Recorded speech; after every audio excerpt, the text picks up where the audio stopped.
The final word.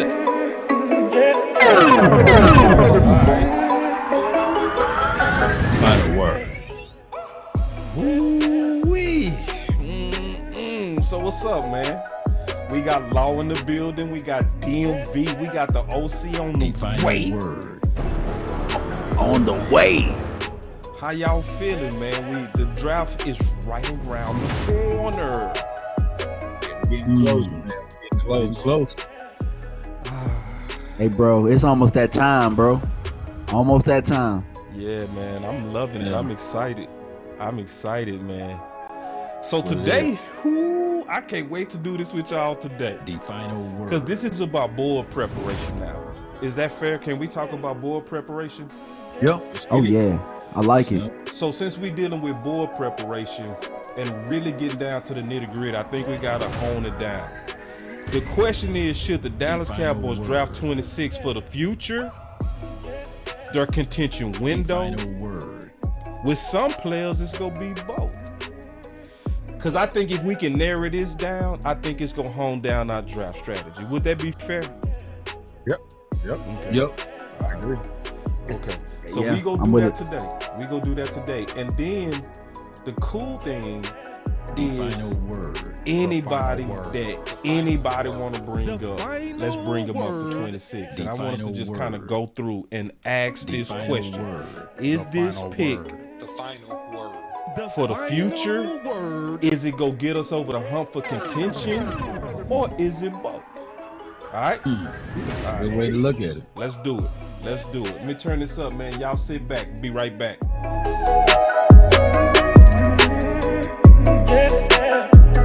The final word.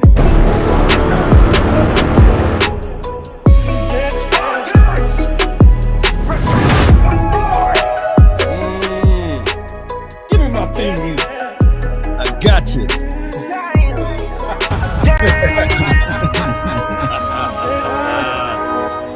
Let's go. Let's go. That'll go hard. Man, I'm telling you, man, hey, The final we word. along them buttons. Boy, we getting in sync now. It's getting scary. Hey, y'all, we might be missing Tuck. We gonna get some of Tuck on the draft week, but man, Tuck, before we really get going, tell them about Radio Row. The final word. Yeah, so your boy got an opportunity, man. I'll be on Radio Row. I'll be hosting the draft show for 810 WHB Radio. So I'm going to be doing my thing. They're going to work. I'm definitely going to step in, man, and chop it up with my brothers, man. But big opportunities, man. We have a lot of special guests on there covering the draft for the first 2 days, probably the third day too. So yeah, man, we growing, man. But we getting out the mud here in this YouTube community, and we showing what we can do, man. People finally starting to recognize it. So, Dude is on Radio Row, big dog. That's dope, man. Next year, I'm gonna have to be your assistant, man. Let me just Hey, say, man, I come in there. I'll be the I'm the cameraman, guy bro. carrying the I swear. bag. So, I'll be the hey, cameraman. you no longer a sports host, but you draft host now, huh? Man. yeah, bro, they may be official now. Law, not Law. Tuck, you too humble, bro. Humble indeed. I'm chilling, humble, man. dog. I'm chilling. I'm chilling, bro. You are chilling, man. You chilling Tuck- too hard. Tuck the type of guy to get off the helicopter with Jerry Jones and say, yeah, man, I was, just with Jerry Jones flying around. No, there. let me tell you what Tuck will say. He'll get off with Jerry and be like, man, I didn't even plan to be with Jerry today, man. I'm supposed to be with my brother, man. I had different plans. Jerry was on the back burner. Nah. That's He Tuck was for real. That He is was sending out Tuck. the video. Boy. He was sending out the video and everything. Should I post this? Tuck gonna run into Brittany Renner in Radio Row. Watch. Oh, Shout out to Brittany. Hey, that'd be my number one guest, man. Hey, Oh, man, that's Mississippi, man. What you know about Mississippi, man? oh man. I can't That's wait. Mississippi right there, man. Y'all leave Brittany alone. Oh, she from Mississippi? Yup. that explains. Hey, I need to go to Mississippi. I just wanna run it up. Tell you. Can we check or something? Viral Tuck, baby. I've been really in the field, lot of rush, I love the feel. Lately, I just wanna run it up. Don't need no deals, I make the deal. Have to take it to We make deals over here, baby. And if it was up to me, if it was up to little old me to make a pick, Hey, dog, you got to do it this would on Radio probably Row. go a little something like this. this. Radio Row, man. And with the 17th pick of the 2020 Dallas Cowboys NFL Draft, the Dallas Cowboys select CeeDee Lamb. Oh! Kenny McIntosh. I see y'all fighting over there. Hey, absolutely. Hey, I like that one. I see that. Yo. Hey. Let's go. I will move down. The smart thing would be to move down, but the Cowboys historically don't. Boss could be a trade down here with Justin. That's it. We about to trade down. We're going to get Andre Carter, baby. We got to trade. Boss in the OC. We got to trade. I said this is the place to move We were down. just sitting here talking Justin Fields. I said it loud and clear. This is the place to move down. Go hard. I was shaking my head too. I was like, move down. Go hard. Go hard. Get them picks. Go hard. Go hard. Go home. Go hard. Go hard. Go home. Oh. Touchdown like the end zone. When the circle turn to my home, can't get me out of my zone. Go Red hard. hoodie OC. Go home. Hoodie. Go. I love Parsons as a rush defensive end, right? If you draft him and you put him on the end, turn him into another DeMarcus Ware. Let him rush the quarterback, get upfield, and create damage to the other opposing offense. Damn, OC. We got the pick. Man, here it is. We got the pick. Who's better? Yeah, this DeMarcus Ware or Parsons? Like, Parsons the best player available. Yo, got fire. Let's go. We getting close to that. Shit We rings getting on my close hands to now. that. In my head, I'm top 10. Yeah, this hands down. Who's better? This D-Ware or squad, man, you Parsons? looking man down. Funny how foes turn to friends now. Say no to Dalton Kincaid. Just say no. Just say no. Hey, I'm good. I love the pick. We got I love Jake. the player. Jake to I know that a stay. lot of people will say that this is Dalton probably a reach. Kincaid. This is about where I had Jake Ferguson. Really solid player from Wisconsin. He can do all of it. He can block. He can run routes. He can Got that that wiggle. make people miss in the open field. Referee's car like a target. I'm caught filling up. I need product again. Treat the business like a playground. Might slide on you. Do me wrong, might slide on you. I might slide on you. Do a backflip, cause I'm mad rich. I'm the definition of what that is. Go hard, go home. Go hard, go home. Let's go. Go hard, go home. Go hard, go home. Touchdown like the end zone. When the circle turn to my home, can't get me out of my zone. Go hard, go home. Go hard, go home.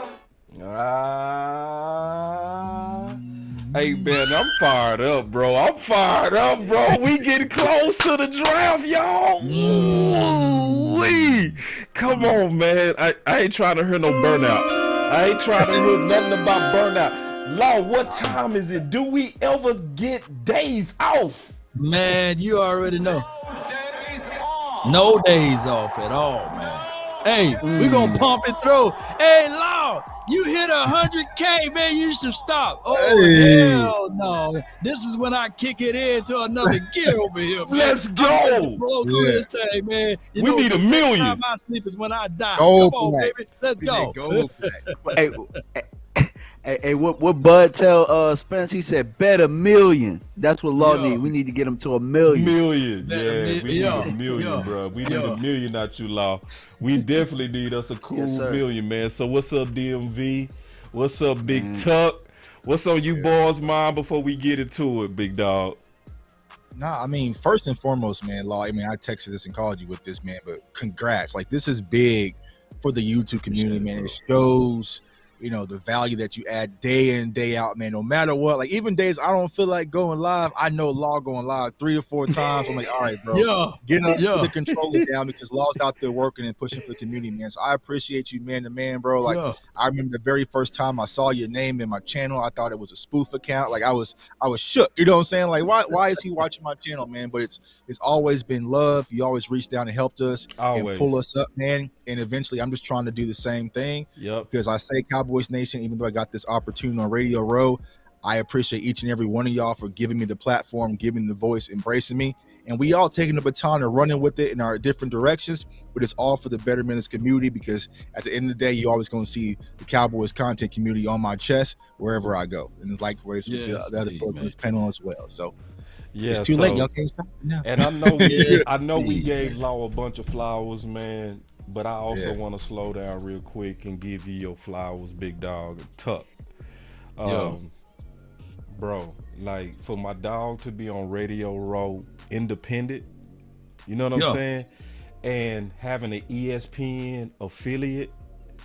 And when I just watch J Tuck and Law, when I just watch and behind the scenes, I know how they are. Like I was talking to Law the other day about somebody we both would have looked up to 2 years ago. And Law, we were talking about it, was like, should we do this or do that with this certain individual? And Law was like, nah. And just to see that my boys independent, but they still like, I don't know. But then on top of that, I'm still happy because I know Tuck finna rock that thing, dog. Yo, he gonna kill it. He gonna kill it. And then Tuck is gonna be out there with a bunch of who's who.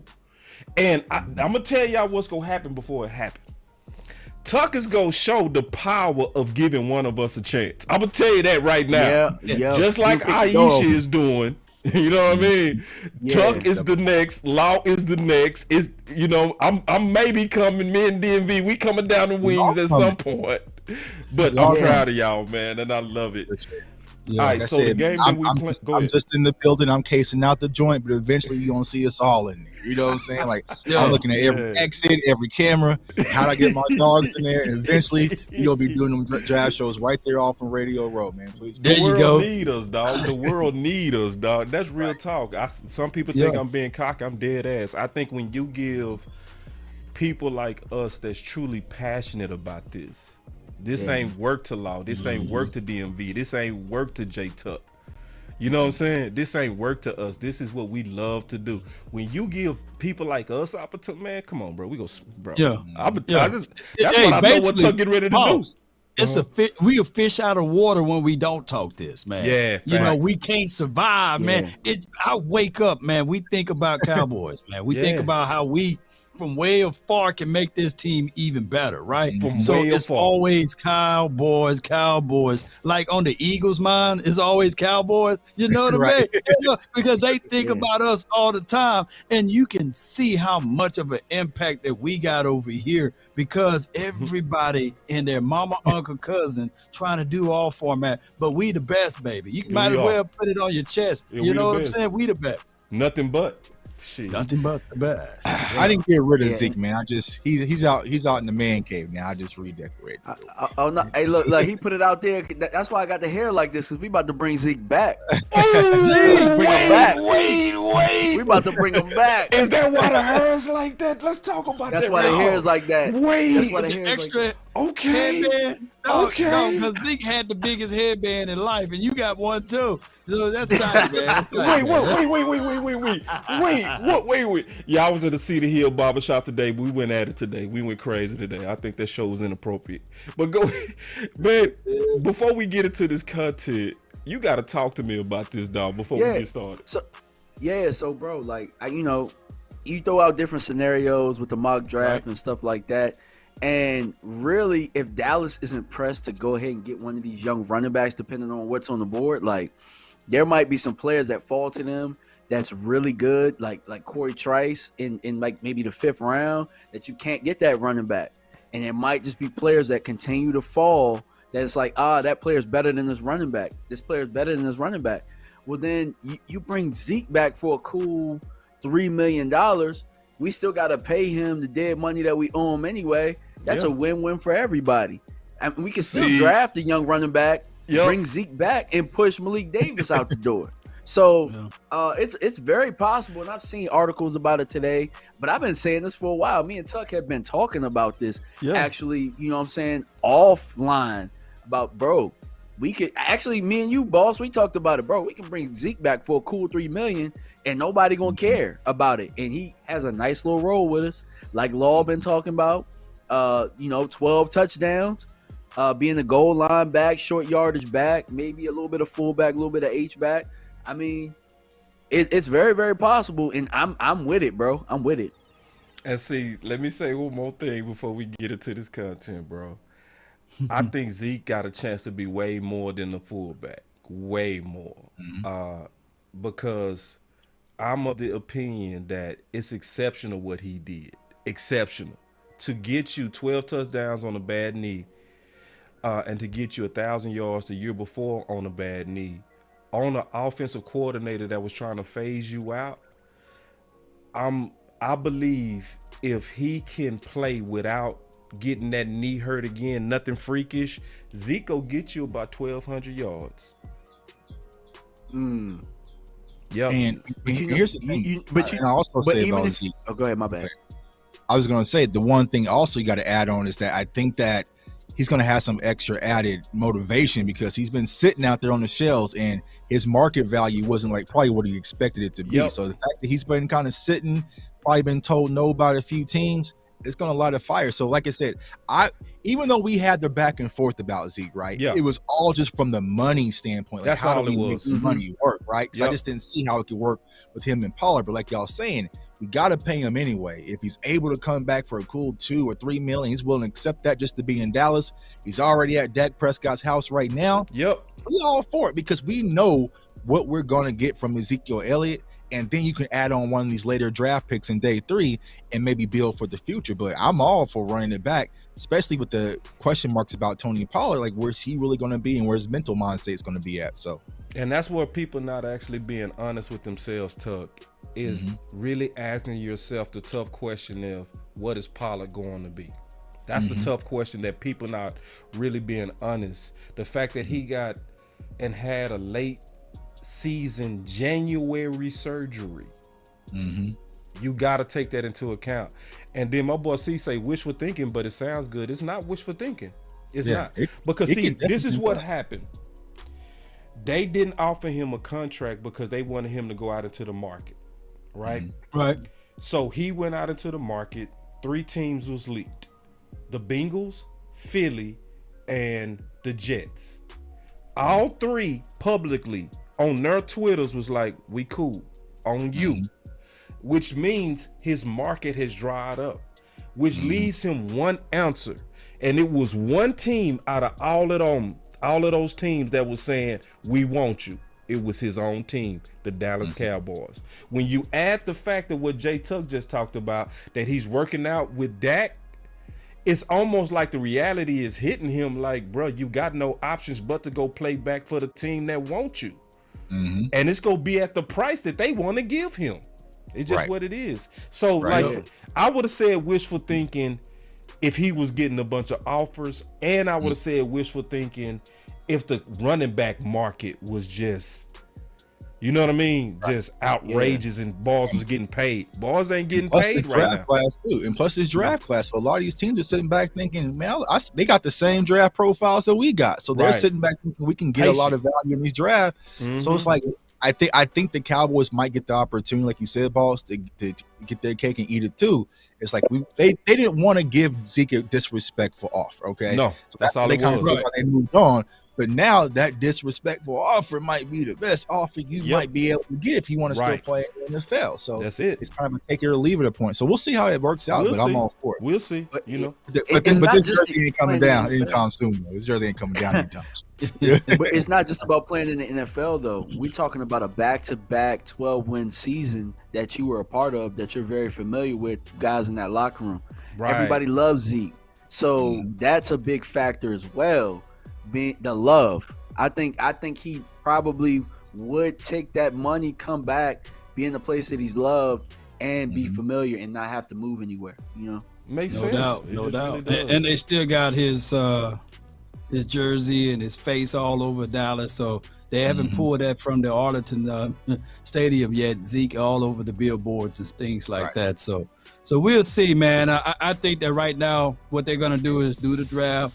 And then if they can't find a reasonable solution with that, they'll bring them back for a cup of coffee. Hell, they I brought come back Jason with the Witten 1-5. They brought Jason Witten back. So come on, that's y'all. what I'm saying, Y'all, yeah. y'all leave it Jason alone. Witten, Sean Lee with a torn ab. Like when Jerry has a love and affinity for you, you always pretty much safe in Dallas. Like you know, so unless you Dez. They brought Dez LVE back. is the only one. You know what I'm saying? That was more Steven than Jerry. Yeah, they brought LVE back for that cheap contract, and he played back, and then he got. They brought LVE back twice. They brought him back twice. So check this out. Montana said, DMV Zeke now. See, that's why I respect DMV, because it really wasn't about the player. It was about the money and like, because see, to DMV and J Tuck defense and anybody else that saw us all debating this, it really was it really time for him to go? And at that time, let's just keep it real. Nobody knew that this running back market was going to be as depressed as it is. You know what I mean? So they was making a safe assumption that he was going to have to go get his money somewhere else. Like real talk. Yeah. So now that everything done played out, it's not that, in my opinion, that he's like flipped. It's just that the information changed. So it shows that he's flexible. Right. Yeah. Which we should be. Dre Maddox said, man, come on, y'all. They brought back Brandon Carr. So Yeah. And they did him the same way. They sent him into the market. He went out mad. He came back like, I wasn't that mad. He wasn't that mad. He played pretty solid for the Ravens. He did. And for us. I think he played good for us too. And I'm gonna answer this one though right here for Sam Jordan. The reason why they didn't bring back Dez, it's come on, man. It's like Jordan playing with 45. You know, I can't see Dez Bryant playing without 88. No, come on, man. But if Zeke come back with that 1-5, it ain't to play games with you. Ooh, hey, now that's a whole. You right. He really is looking like Zeke. This is a new DMV. What kind of guy? Who is this? Wait, Zeke DMV. What is going on? Wait, he went from Law to Zeke. Damn. He went down the whole gene pool. He went to Law to Twin Maker. Now he's Zeke. Y'all ever had that homeboy? He felt like he can do better than what he got at home until he went to the club and found out them chicks ain't hauled around like he thought. He go right back home, get in the bed.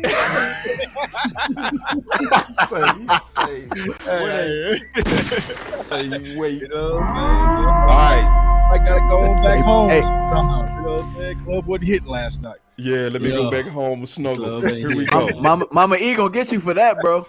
Yo. All right, so we gonna play us a game. So y'all ready for this? And everybody gotta participate on everybody channel. So if you're on DV channel, on Tuck channel, on Law channel, on Boss Cowboy Sports channel, we streaming to all of them right now. All right. Yeah. So we all gotta participate in this game because this go help. Okay. And let's talk about where this came from. Let me first show y'all where this came from. This whole exercise came from my brother J Tuck. All right, so this is what Tuck said, and I literally pinned this. This is the first thing you see when you come to my my tweet now. Like when you come to this is the first. So my boy said, facts. F your draft rules. The win now window, all that matters. Ooh, wait. See, that's so rich. Let me come on, man. What's a button for that? Let me see. Oh, Law gotta hit that. They coming. Ooh, F your draft rules. Ooh, wee. It's the window. So with the window, we gotta go through, and I mean this, we gotta go through and we gotta look at players and ask this question. We go talk about players and we go all discuss this. Is this candidate a draft for the future? Meaning we might be looking to replace somebody. Perfect example, Steve Avila, right? Mm-hmm. It's not just that Steve Avila is the left guard. A lot of people looking at him as a potential replacement to Tyler, right? Mm-hmm. Or is it a contention window pick? Does this pick put you over the hump? We go talk about that, right? Or get you closer to being over the hump? Or is it a combination of both? I think with Steve, you could probably say a combination of both. Would that be fair? For Steve, he would be the left guard need, but then he would also be the future. So some of these guys gonna be future. Some of these guys are going to be Now, some of these guys are gonna be both. Okay, so let's just kind of look and let's just go through. All right. Matter of fact, let's just start with the thumbnail. All right. So I've been hearing stuff about corner, right? Yeah. So with corner, let's talk about Porter, right? Porter, and we can go around. Let's start with you, Tuck. What would you call Porter, like right now? Would you call Porter? And everybody got to answer this question: a draft for the future, contention window, or both? I would say for Joey Porter Jr., it would be more about the future, because right now, the way things currently stand, you have Trayvon Diggs, Stephon Gilmore, and Deron Blandon who showed improve.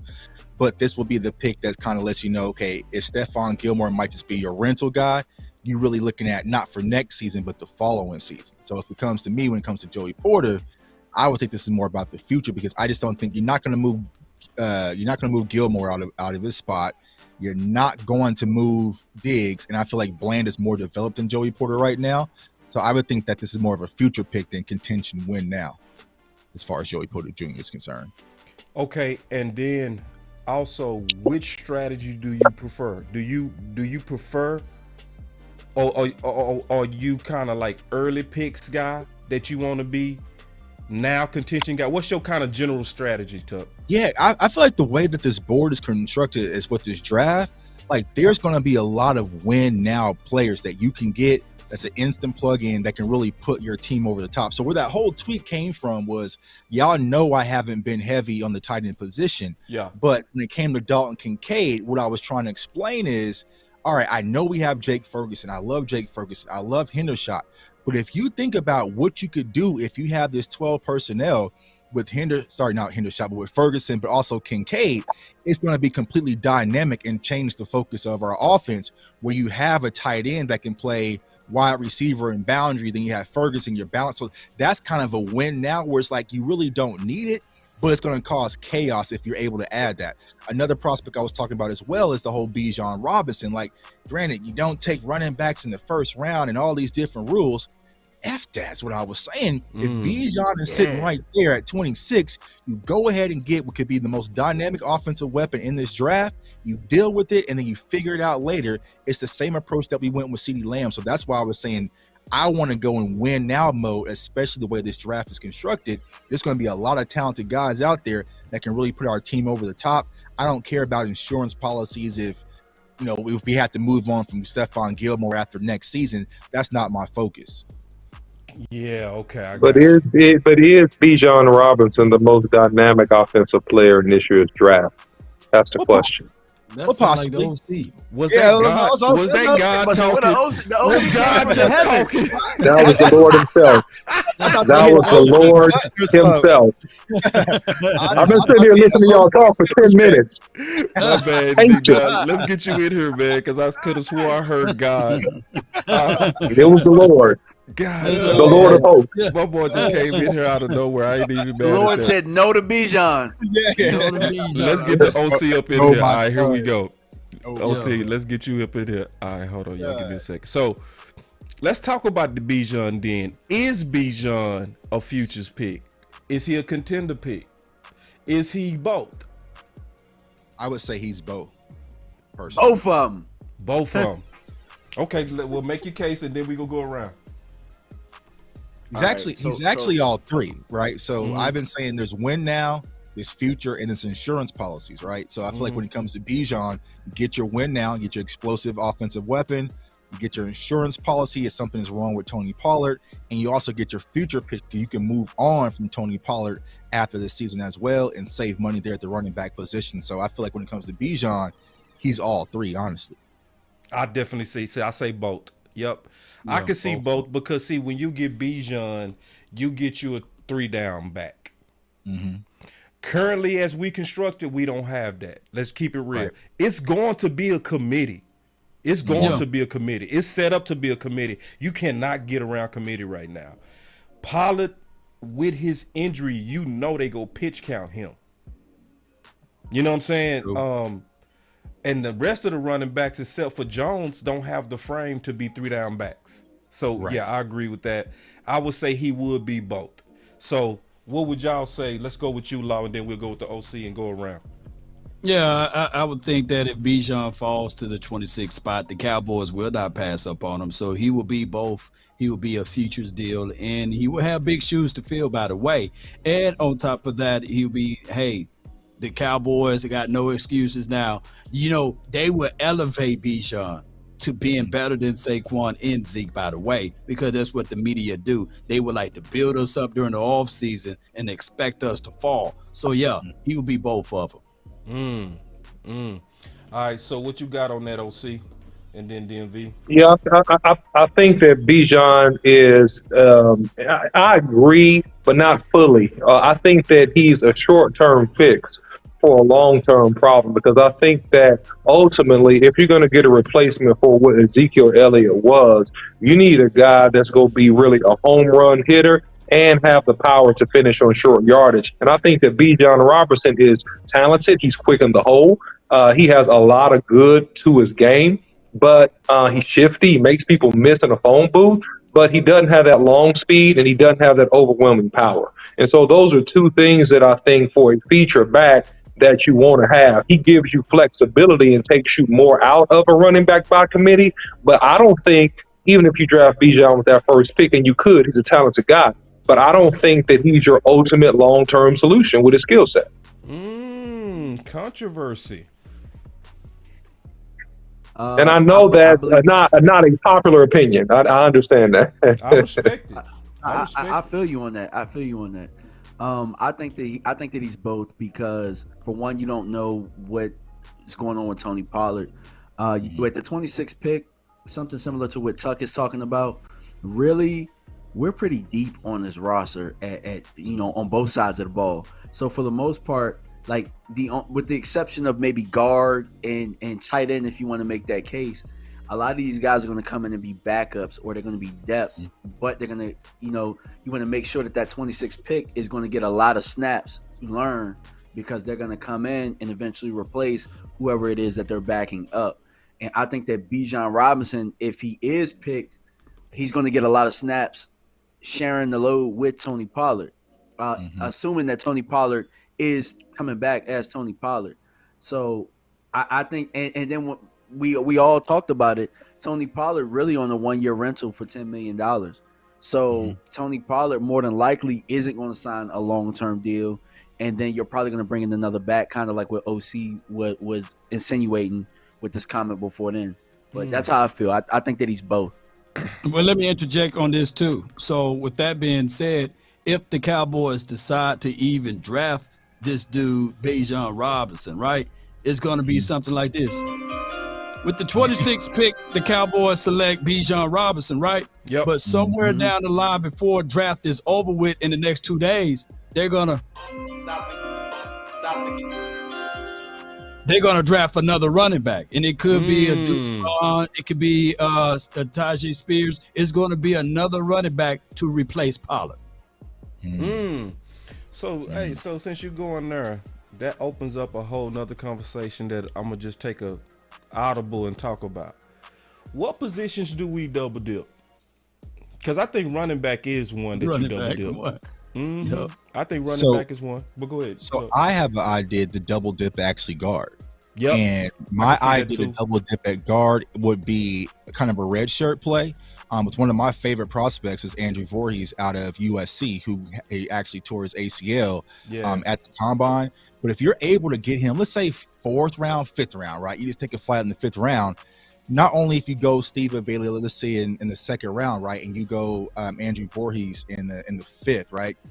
You have your red shirt player, but what you also have to prepare for, Cowboys Nation, is the possibility of Zach Martin being like, all right, I'm done too. So you can have a red shirt player to kind of fill those 2 gaps of your left guard and possibly your right guard. So I would consider double dipping at running back and also at guard, and maybe offensive tackle as well. It depends on what type of guard you pick up if there's any position flex, but those would be the main 2 positions I would look at the double dip in the draft. Okay. Yeah. Anybody we double dipped last year at tackle, right? Yeah, we did. Yeah, but the issue is that, not to cut you off, is that you didn't get premium picks. And I think the problem with the Cowboys is that I agree with that thought that Tuck has, but with a little bit of an adjustment, you need to double dip with a premium pick first. You're not going to go wrong if you're the Dallas Cowboys drafting your guy with the first pick in the draft. And we've seen it for years and how successful they've been when they've invested a premium pick in the first round, from Zach Martin to Fredericks to Tyron Smith to Tyler Smith. On and on I could go. They've had tremendous success with that. And so I think you get a surefire guy, a combo guy that could be a tackle or a guard for you. And then you can double down on that in later rounds and get some quality and possibly a developmental guy, which, doubling back the block about Bijan Robinson, which in my opinion, and I'll just put it out here, I don't think that running back is the best pick at pick 26. I think that offensive line is the best pick. I think if you look at the conference, you look at the Eagles, you look at San Francisco, you look at the strength of the lines, you look at the championship Kansas City Chiefs, you see the strength in that offensive line and the investment in that offensive line to be great. And you saw some running back by committee be successful in Philadelphia because of the strength of the interior and that line as a whole. And I think if you had to go running back by committee, which it looks like we're going to do that to at least some extent this year, is that you have to invest and double down with that offensive line and be sure that it's one of the top 3 groups in the NFL. Just my Let me opinion. stretch your mind there, OC, on that thought track there. And this is, please don't window dress this, because if you said offensive line with the 26th pick, and if you look at your draft board, there's no way that you will have your guard higher than your tackles at that point. So that means you would draft a tackle to play guard, right or wrong. That's facts. Give me your top 5 offensive linemen then. Yeah. So I'll answer this inverse. So if you look at this, you're drafting a guy that can play tackle and guard, and so he may end up being your left guard if you're going on a best 5 philosophy, right? And he's just the best top 5 players, which he should be if you take him at pick 26. So you start him idealistically at guard. You cross-train him, okay, to play tackle as well, because you have Tyron Smith with possible injuries, and we don't know how strong Steele will be. So I'll give you the top 4 premium tackles in my opinion, and the other one is an asterisk mark. Okay, you got Gronkowski, you got Paris Jr. out of Ohio State. Those are your top 2 tackles, hands down. Shooting up the board, you have Broderick, okay, out of Georgia. You have him. So he's probably your 3rd tackle at this point, also moving up the board aggressively and deservedly so. He was the best tackle in the SEC, in my opinion, is Darnell Wright. That's the number 4 tackle. And then you have my guy out of Oklahoma. I forget his name. Anton. Yeah, Anton. Wait. You got Wright over Anton now? Yes, sir. Yes, sir. Hey, Law, you Yes, tell you sir, what's crazy? I'm going to tell you something crazy, Law. Check this out. I'm going to tell y'all But let me ask you something, I've OC. changed my top tackle 6 times. Well, I'm going to ask y'all a question. Do y'all believe Darnell can switch over to the left side? 100%, yes, because he started 2 games at guard. He started 2 games at guard in Tennessee his freshman year. He started 2 games at right guard. He started 5 games at right tackle his freshman year at Tennessee. Then he played 9 out of 10 starts at right tackle. His sophomore year, he started all 13 games on the left side. His junior year, okay, he was all SEC. They asked him to switch because they had guys that could not play the right side. They said, can you switch to right tackle? His senior year, he switched. He started all 13 games there without giving up a sack. He didn't give up a sack his last 19 games. Okay, if you look at Darnell Wright. Why you got him over Anton? What do you? I got him over. I got him over Antoine because Antoine needs lower body strength. And Antoine is not, in my opinion, as explosive off the ball. I think translating to the NFL, he's a role grader type, talking about Wright. And he's a dancing bear with a guy that doesn't have the absolute best feet in the draft, but adequate feet to set up and give you great blocks in terms of blocking speed rushes. And he has some technical detailed nuance to his game that Antoine does not have. Him and I would probably say, to be honest with you, Gronkowski are the most technical tackles out of the top five. They're the most technical tackles. Don't you think when Darnell lunges, you're not worried about his lunging and his getting off of his set sometimes and kind of delayed a little bit. I like this. I think that in speed rushers, elite speed rushers, he has lunged at times and definitely got his head out over his feet. That's the technical development thing. But I think overall he plays fluid, he plays sound, and he plays with good hands. Yes, he's had some bad reps. Absolutely. They all have. But overall he plays with a lot of balance and he plays with good hand discipline, which is the thing you kind of want to see out of a first round tackle, because most guys, if you study these tackles, they miss wide with their hands. It's only a handful of guys that play with the hand discipline to snatch and grab. He can snatch and grab when you try to bull rush him, and I can talk about that technique later, but he also has the discipline to get his hands appropriately inside. He also has the hand discipline to one hand punch you with the outside hand, making you redirect so he can control you with his inside hand. Those are advanced things that most people typically don't do until they get on the NFL level. So yes, I'm confident with some work and a good camp, he'll be in great shape, in my opinion. So I got one question for the OC. Oh, go ahead, Jay Tuck. Go ahead. The one dilemma is that when you look at Paris and also Peter, a lot of scouts are viewing them as quote unquote guards, even though I think they'll be the first offensive lineman off the board. So I feel like when it comes to the Darnell Wright, the Broderick Jones, and Anton Harrison, they might be a little bit higher because they're the quote unquote tackles. Now, if you go back to what we're trying to talk about, the win now, I feel like Anton Harrison helps us with win now because the left tackle is the void that I'm trying to fill. I feel like it's going to take Darnell Wright a minute before he transitions from right tackle to left tackle. So if I'm looking for where the Cowboys are, I would lean towards Anton Harrison because we're all just trying to figure out what we're going to do. Now, here's the thing, right? I think the Cowboys do believe that Tyron Smith is the future left tackle, but I want to ask you this, OC. You mean, this is your lane. That's why I come to you, right, fam? Right. When you look at Anton Harrison, you look at Broderick Jones, and you look at Darnell Wright, don't you think that they're better prospects coming to the draft than Tyler Smith was last year? Ooh, good question. That's a great question, Jay Tuck. And listen, just real quick, I got to get some effects to that. It's two things I want to clap up: Jay Tuck question and the OC Wi-Fi. Clap it up. That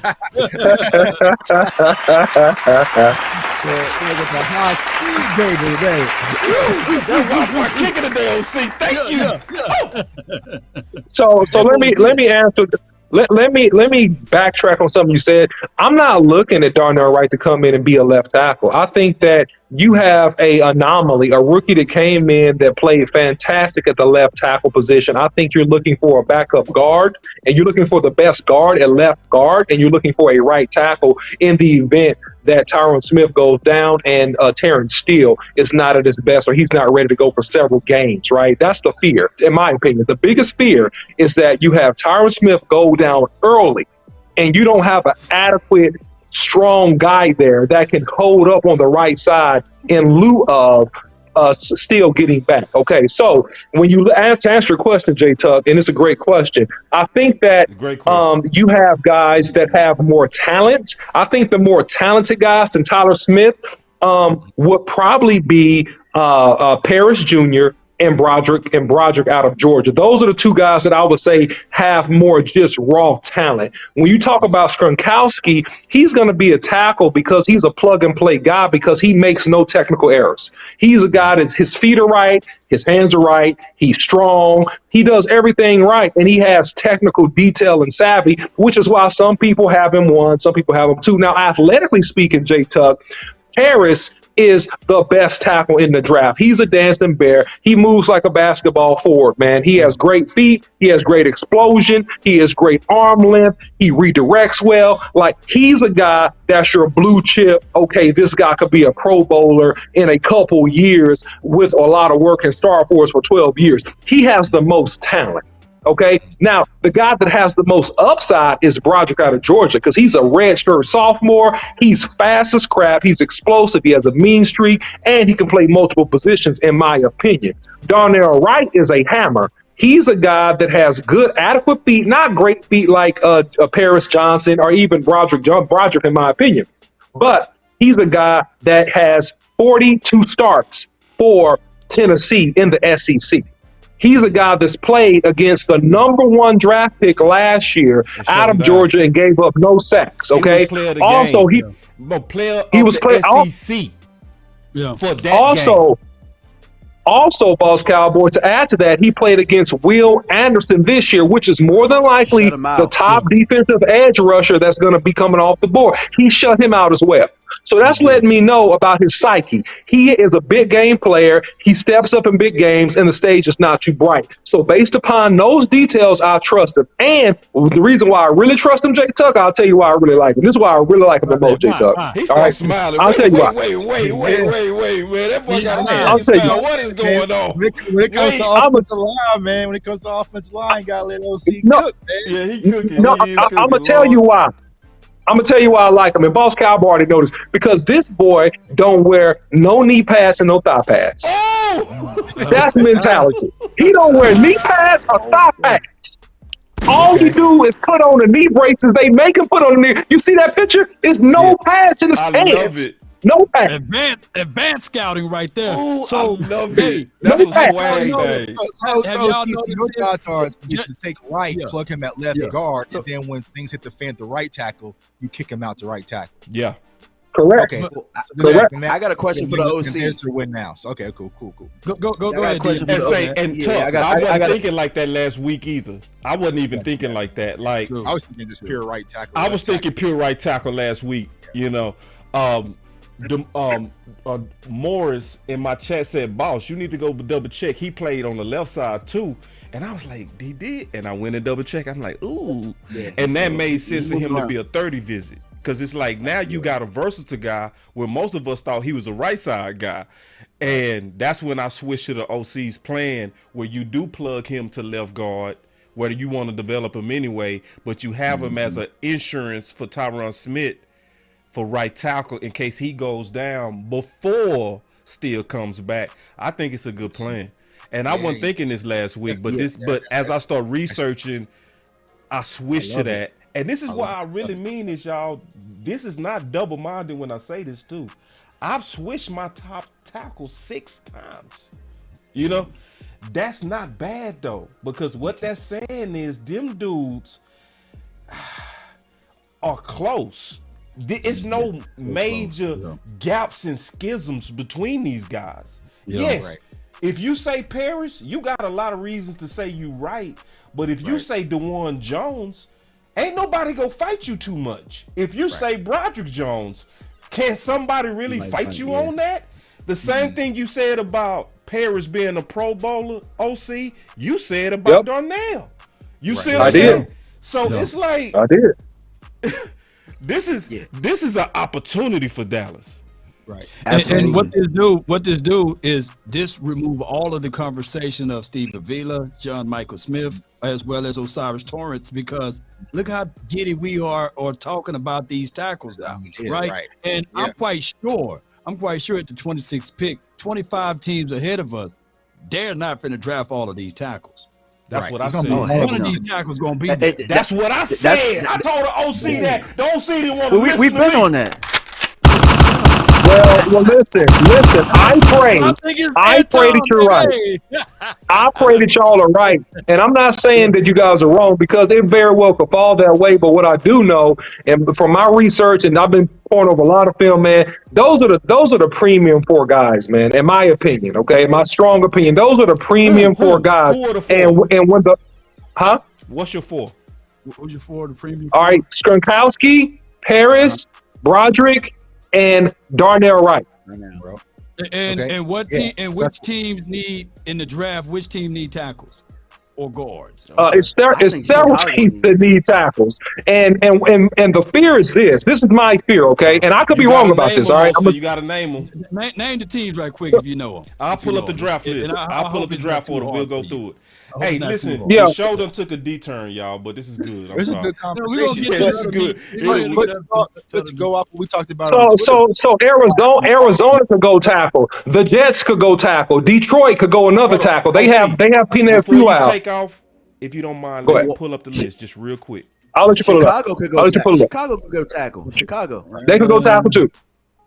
It's several teams that will go wide I receiver. want to see this list because I think I'm gonna Because fight y'all on this. Carr's got to have somebody to throw the ball to. All right, I'm gonna fight some of this because some of this y'all need to stop. I'm gonna just say it right now because y'all trying to piss in my Kool-Aid. I ain't gonna let y'all do it.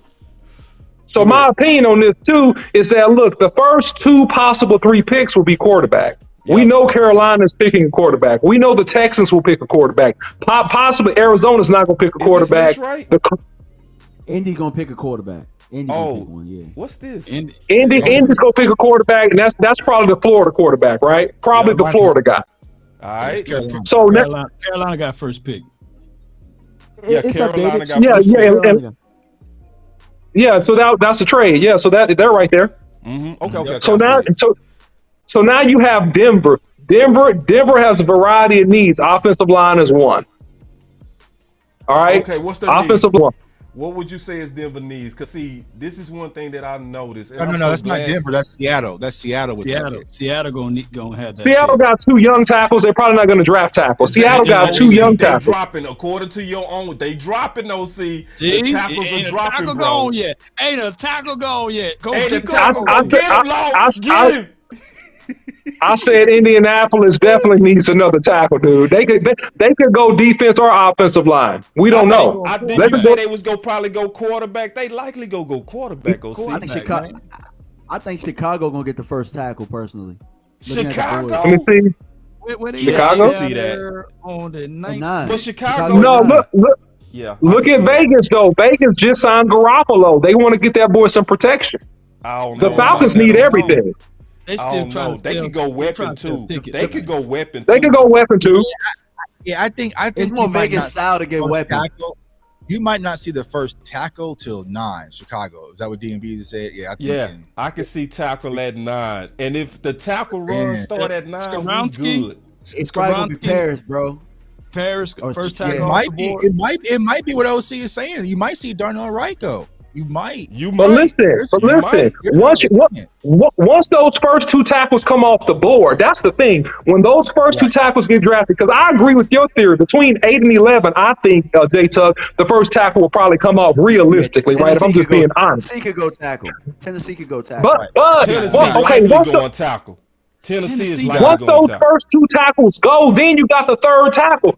They not gonna leave if Broderick is there. And let's say he's not off the board. Somebody coming to get that board pretty quick. Now you down to your last, I think, premium tackle, and therein he has to make it all the way to pick 26. I don't know. You also got New England there too, as well. Yeah, Belichick. So, but see, this is the problem though with New England, and this is why I don't think New England go take tackle because they don't take premium tackles. They don't. What? Well, they might. They like to mold their guys. They do like to mold. New England does weird stuff. They reach. Yeah, they reach. They do all kind of weird stuff. They believe in Cole.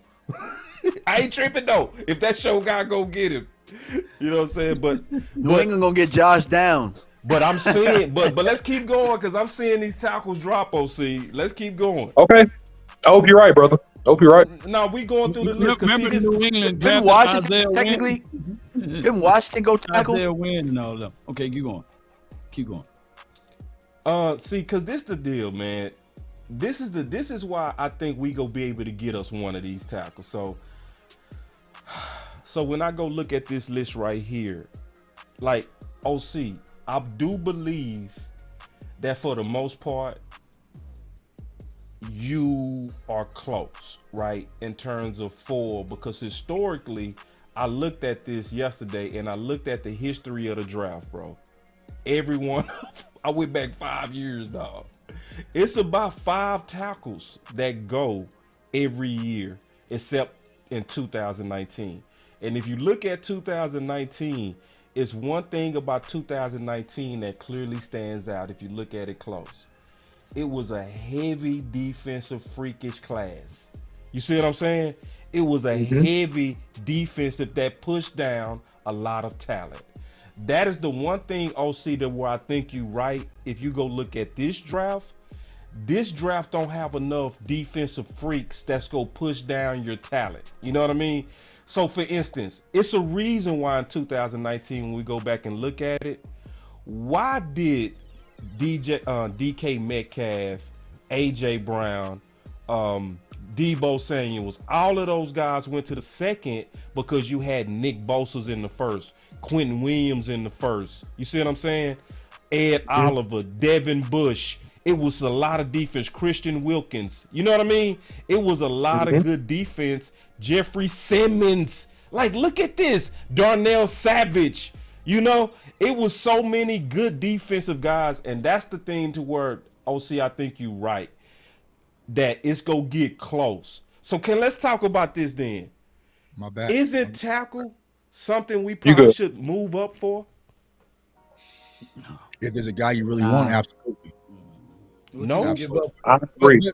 But that's why I've been speaking so heavily about Anton Harrison, because I feel like Anton Harrison is going to be the tackle that's going to be available for you. And he can play left tackle as well. So, you know, that's why I've been kind of talking about him, because I feel like what OC is saying, I just don't see, I don't see Darnell Wright being there.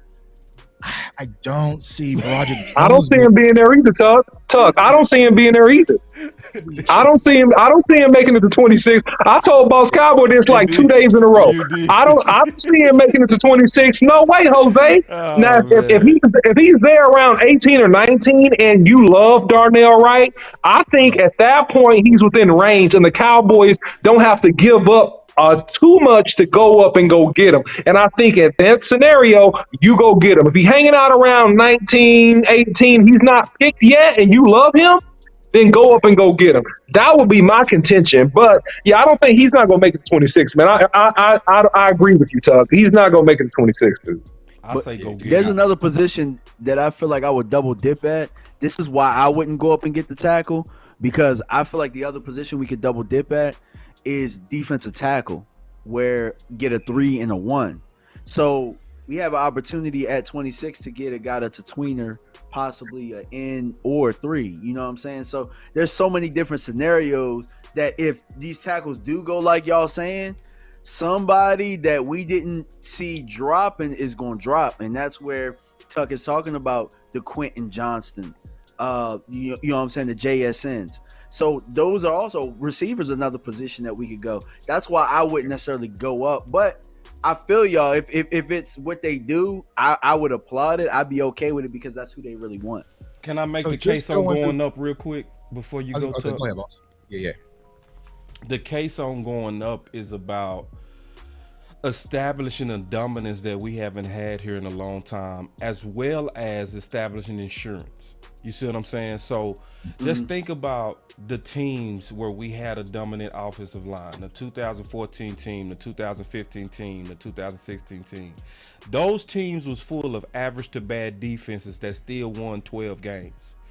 But the command of the whole team was the offensive line built between Fredericks, Zach Martin, and then at that time Leary. So if you go get you Darnell Wright and you're aggressive about going to get him, right, and you really shore up that middle 3, it helps your committee running back, which you gonna have to have anyway. You know we gonna start the season with a committee. It's gonna help Dak. It's gonna help your running game. It's gonna help Tyler Smith gel at left tackle. It's gonna help your receivers because they gonna have more time with Dak. It's so many dominoes that fall because of this one pick. This one guy could, in my opinion, that's why I call this guy right now a contention window pick, or another one of those ideal left-sided tackles or guards. You know what I mean? So that's my case of being aggressive on not just right, on the perfect ideal person to really get your offensive line back to Damn, he look like Trent Williams right there. Yeah. So that's my case. Because here's what I was gonna say. Like, if you go through CBS, you have Paris Johnson going the first pick. I mean, sorry, not the first pick, but the first offensive lineman off the board to the Bears, right at the 9th pick. Then at pick 12, you have Peter going to the Texans. You have Broderick right after going to the Jets. Then you have Darnell. Then you have Darnell going to the Patriots. All right, so now we're getting wiped out a little bit. Yeah, we getting wiped out. Yep. Then you have Osiris Torrance going to the Bucks. Yep. And then I'm not even gonna say Cowboys pick because y'all gonna be pissed off at me. It's gonna be a tight end. Yeah, Kincaid, but it's my huh? favorite one. It's my favorite. No, it ain't that was my favorite one. It's Sam Laporta. So, what? But Whoa! yeah. What? What? Wait. First round? Yeah, Come on. Hell I'm no. not sure if I can screen share this. Yeah, if you go to CBS, boss, where you at, and look at the mark, they got it listed right now. So I'm scrolling. Hold on, through. walk me through it to goddamn, because I'm finna go crazy on this. No way, where's that? Talk to me. Let's see. Go, click on mock drafts, maybe. I don't see it. Don't worry about it. If we gotta find it, don't worry about it. Scroll to the top. Okay. I'm at the top. Hold on. I want to find this. God dog, because that's crazy. I see 247 Sports Match Prep, Sports Line Shop, Play Golf, Essentials, Home should be on that. NFL Draft. This is probably it. So it's a NFL Draft. Mock Draft, is this it? Click on those three dots right there. Those three dots are right above where it says prospect rankings. Uh-huh. To the right. No, to the right. To the right, to the left, right there. I mean, you see? I said this year I'm not gonna boo the pick. Said this year I'm not gonna boo the pick. But if it's Laporta at 26, I ain't gonna boo it. But I ain't gonna. Now slide down. I'm gonna chill in silence for a little bit. Because they got to give the explanation on why they did that, right? Yeah. So. But I do want to say something as y'all look through this. I mean, to your point, Antoine. Both of them. So here's what they say on. Here's what they said on Sam. They said Dalton Schultz played on the franchise tag a year ago, and he's now in Houston. Meanwhile, at the tight end, Cowboys have Jake Ferguson, Peyton Hendershot, Sean McKeon, who combined for 32 receptions season ago. Perhaps Dallas feels good about this group. Ferguson, a 2022 fourth rounder, and Hendershot, McKeon, both undrafted free agents, but none were as athletic as Schultz. And that's where Laporta comes in. The Iowa tight end is one of the 5 players at the position who could end up being a top 40 selection. There was a lot of buzz around the league after his pro day that he could go much higher than the conventional wisdom might suggest. His tape is impressive when you account for the fact that he was playing in an inadequate Iowa offense. Oh no! I mean, okay. Well,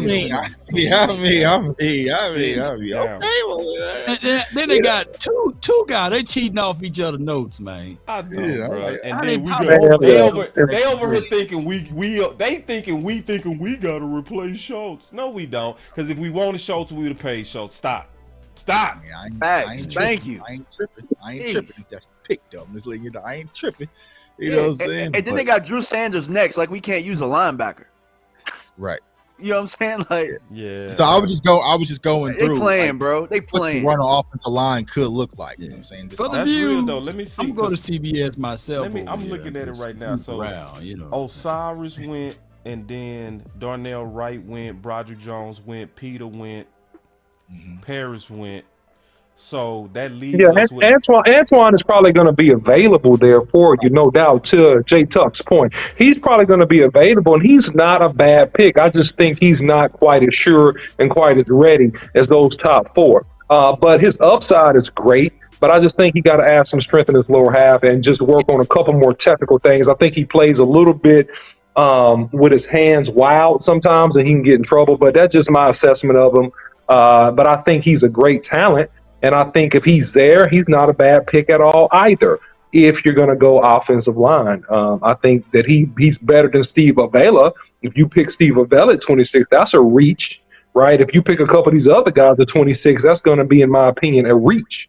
But I think that your argument is the best on this, Boss Cowboy. That if he falls, because we never know what's going to happen until we get into it, right? It could be a run on lineman early, it could be a run on lineman late in the first round, it could be a run on defensive backs, right? Then that pushes some other people down. We don't really know until we get into that first round. But if you want one of these guys, to both you guys' points, I think you go probably have to move up a little bit to get a guy like Darnell, man. I just think that's the case. You want that 4-4 that he's talking about. You got to move up possibly. So. I think so. I think you got to move up.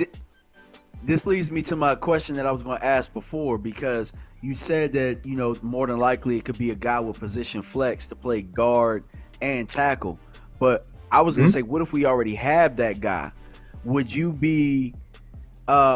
feel okay with drafting the Anton Harrison at left tackle and pushing Tyler back to guard?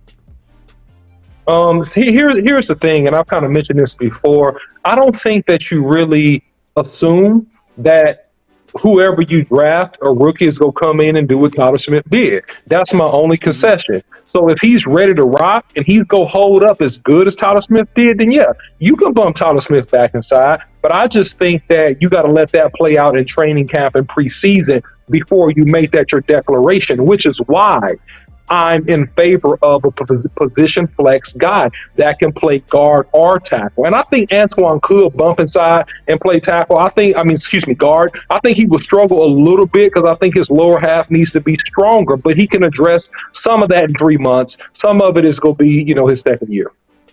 Yeah, I agree.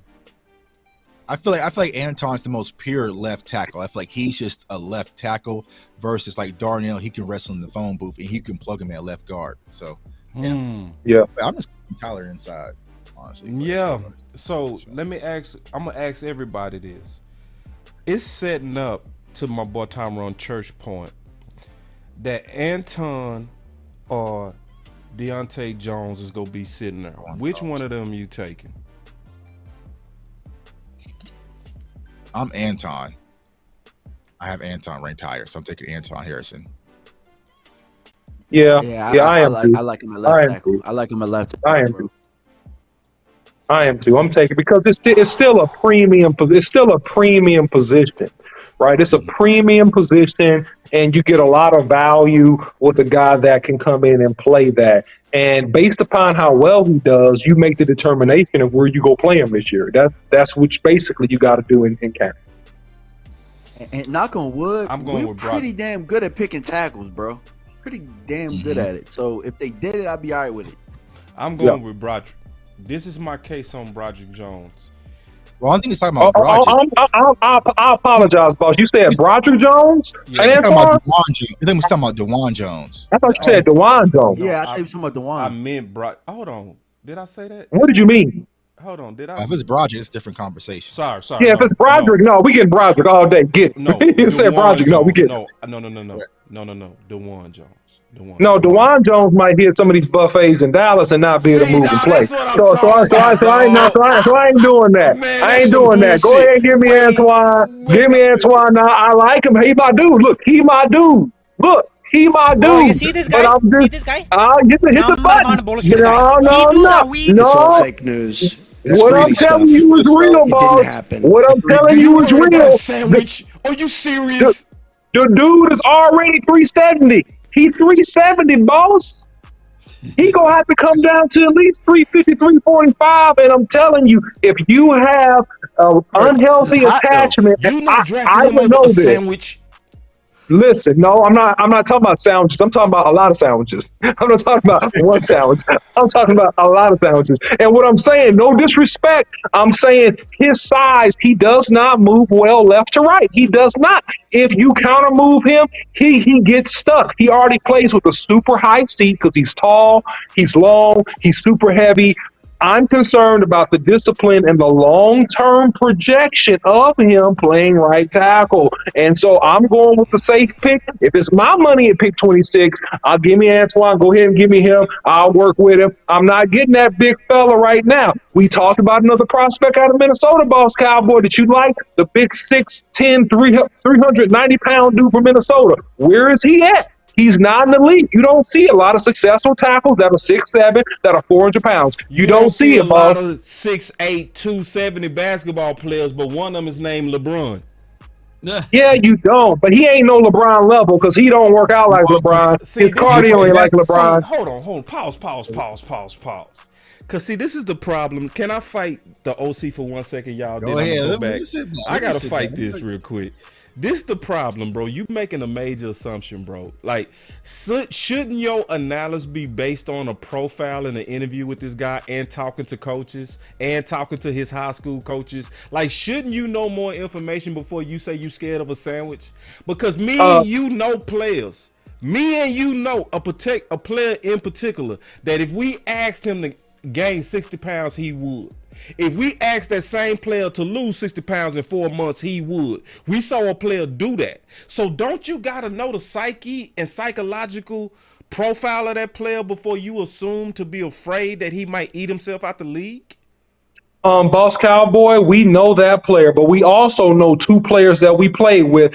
One that ate himself out, okay, and one but you knew them dudes though, so no, you no, knew. yeah, but listen, boss, Boss, I'm balancing your point. No, you're not. I know. I listen. I'm gonna help you. I'm gonna help you. The OC's no, gonna help you. You ain't helping I nothing. know. I know. Listen, man. I know the profile of big dudes. I know the profile of big offensive linemen. I know how they So are. you the I've big been dude one my expert. whole You life, the big and dude so I'm expert.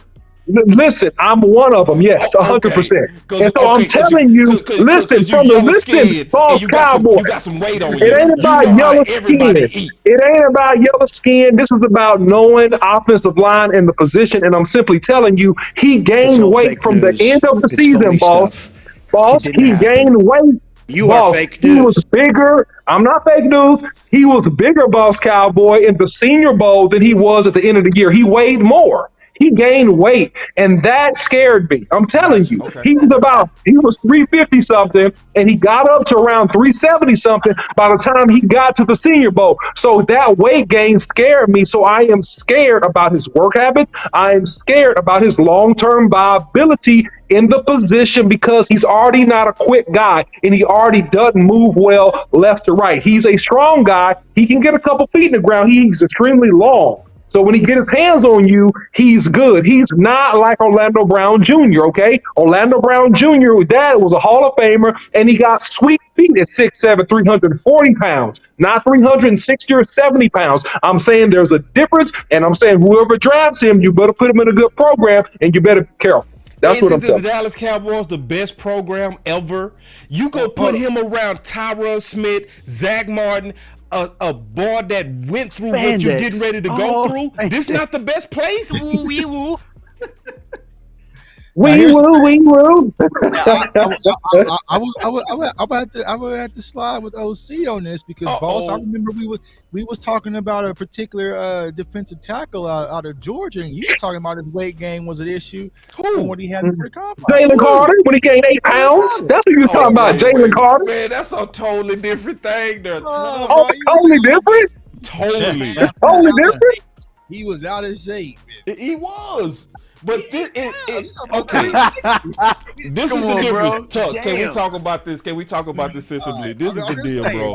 I'm letting y'all fight, but I was saying. No, but you jumped in now. You done stole in the back of my head. I was over here swinging on OC, and then I just felt the punch come right here, dog. And I looked back, and it was Tuck. So we got to fight now. So here we go. All right, so Carter is different, bro, because Carter, so the OC concerned that he showed up to the Senior Bowl heavier. But we also know who was the player of the week during the Senior Bowl. Okay. Right? So when it came down to how he performed with that weight, he clowned. Okay. He was the first up in them drills. He was killing everybody out there. You know what I'm saying? So he put on the weight, but he played well with the weight. Carter, he couldn't finish a drill, dog. That's totally different, bro. So anyway, Carson, man. we done here, man. Carson, we done for the day, man. All right, so let's play this game. Let's go back to this game if y'all don't mind, because I want to get everybody back involved. My boy Law been quiet. I want to get everybody. No, I'm just froze and everything. I thought he was froze, bro. He just yeah. So I got something for everybody though, man, because I want to make sure everybody get they talks in here and where we really think about this before we develop our draft boards. Okay, so I want to pick Quentin. All right, so let's talk about Quentin. All right, and Tuck, I'm with you on Quentin, bro. I'm not going for the wee woo that people putting on him, bro. I'm like, y'all stop, bro. Y'all making up stuff on this dude. The dude can ball. Now, in last year's draft, he probably would have been a second or third rounder, but he's a legitimate first rounder in this draft. You know what I mean? Just keeping it real. And because you would have been a second round in last year's draft, don't mean you're not a baller. Because Watson was a second round, and we all still would have took Watson. You know what I mean? Right. So let me start with you, Law. Quentin Johnson, is that a draft for the future? Is that a contention window? Both. I think that he will be the future. He will be a guy that you can immediately look at and say he will be the X wide receiver on the outside. It will be the biggest caution light for Michael Gallup. Yeah. And there's an article that Coach Marv just tweeted out about that they are already got little small breadcrumbs on moving on from Michael Gallup.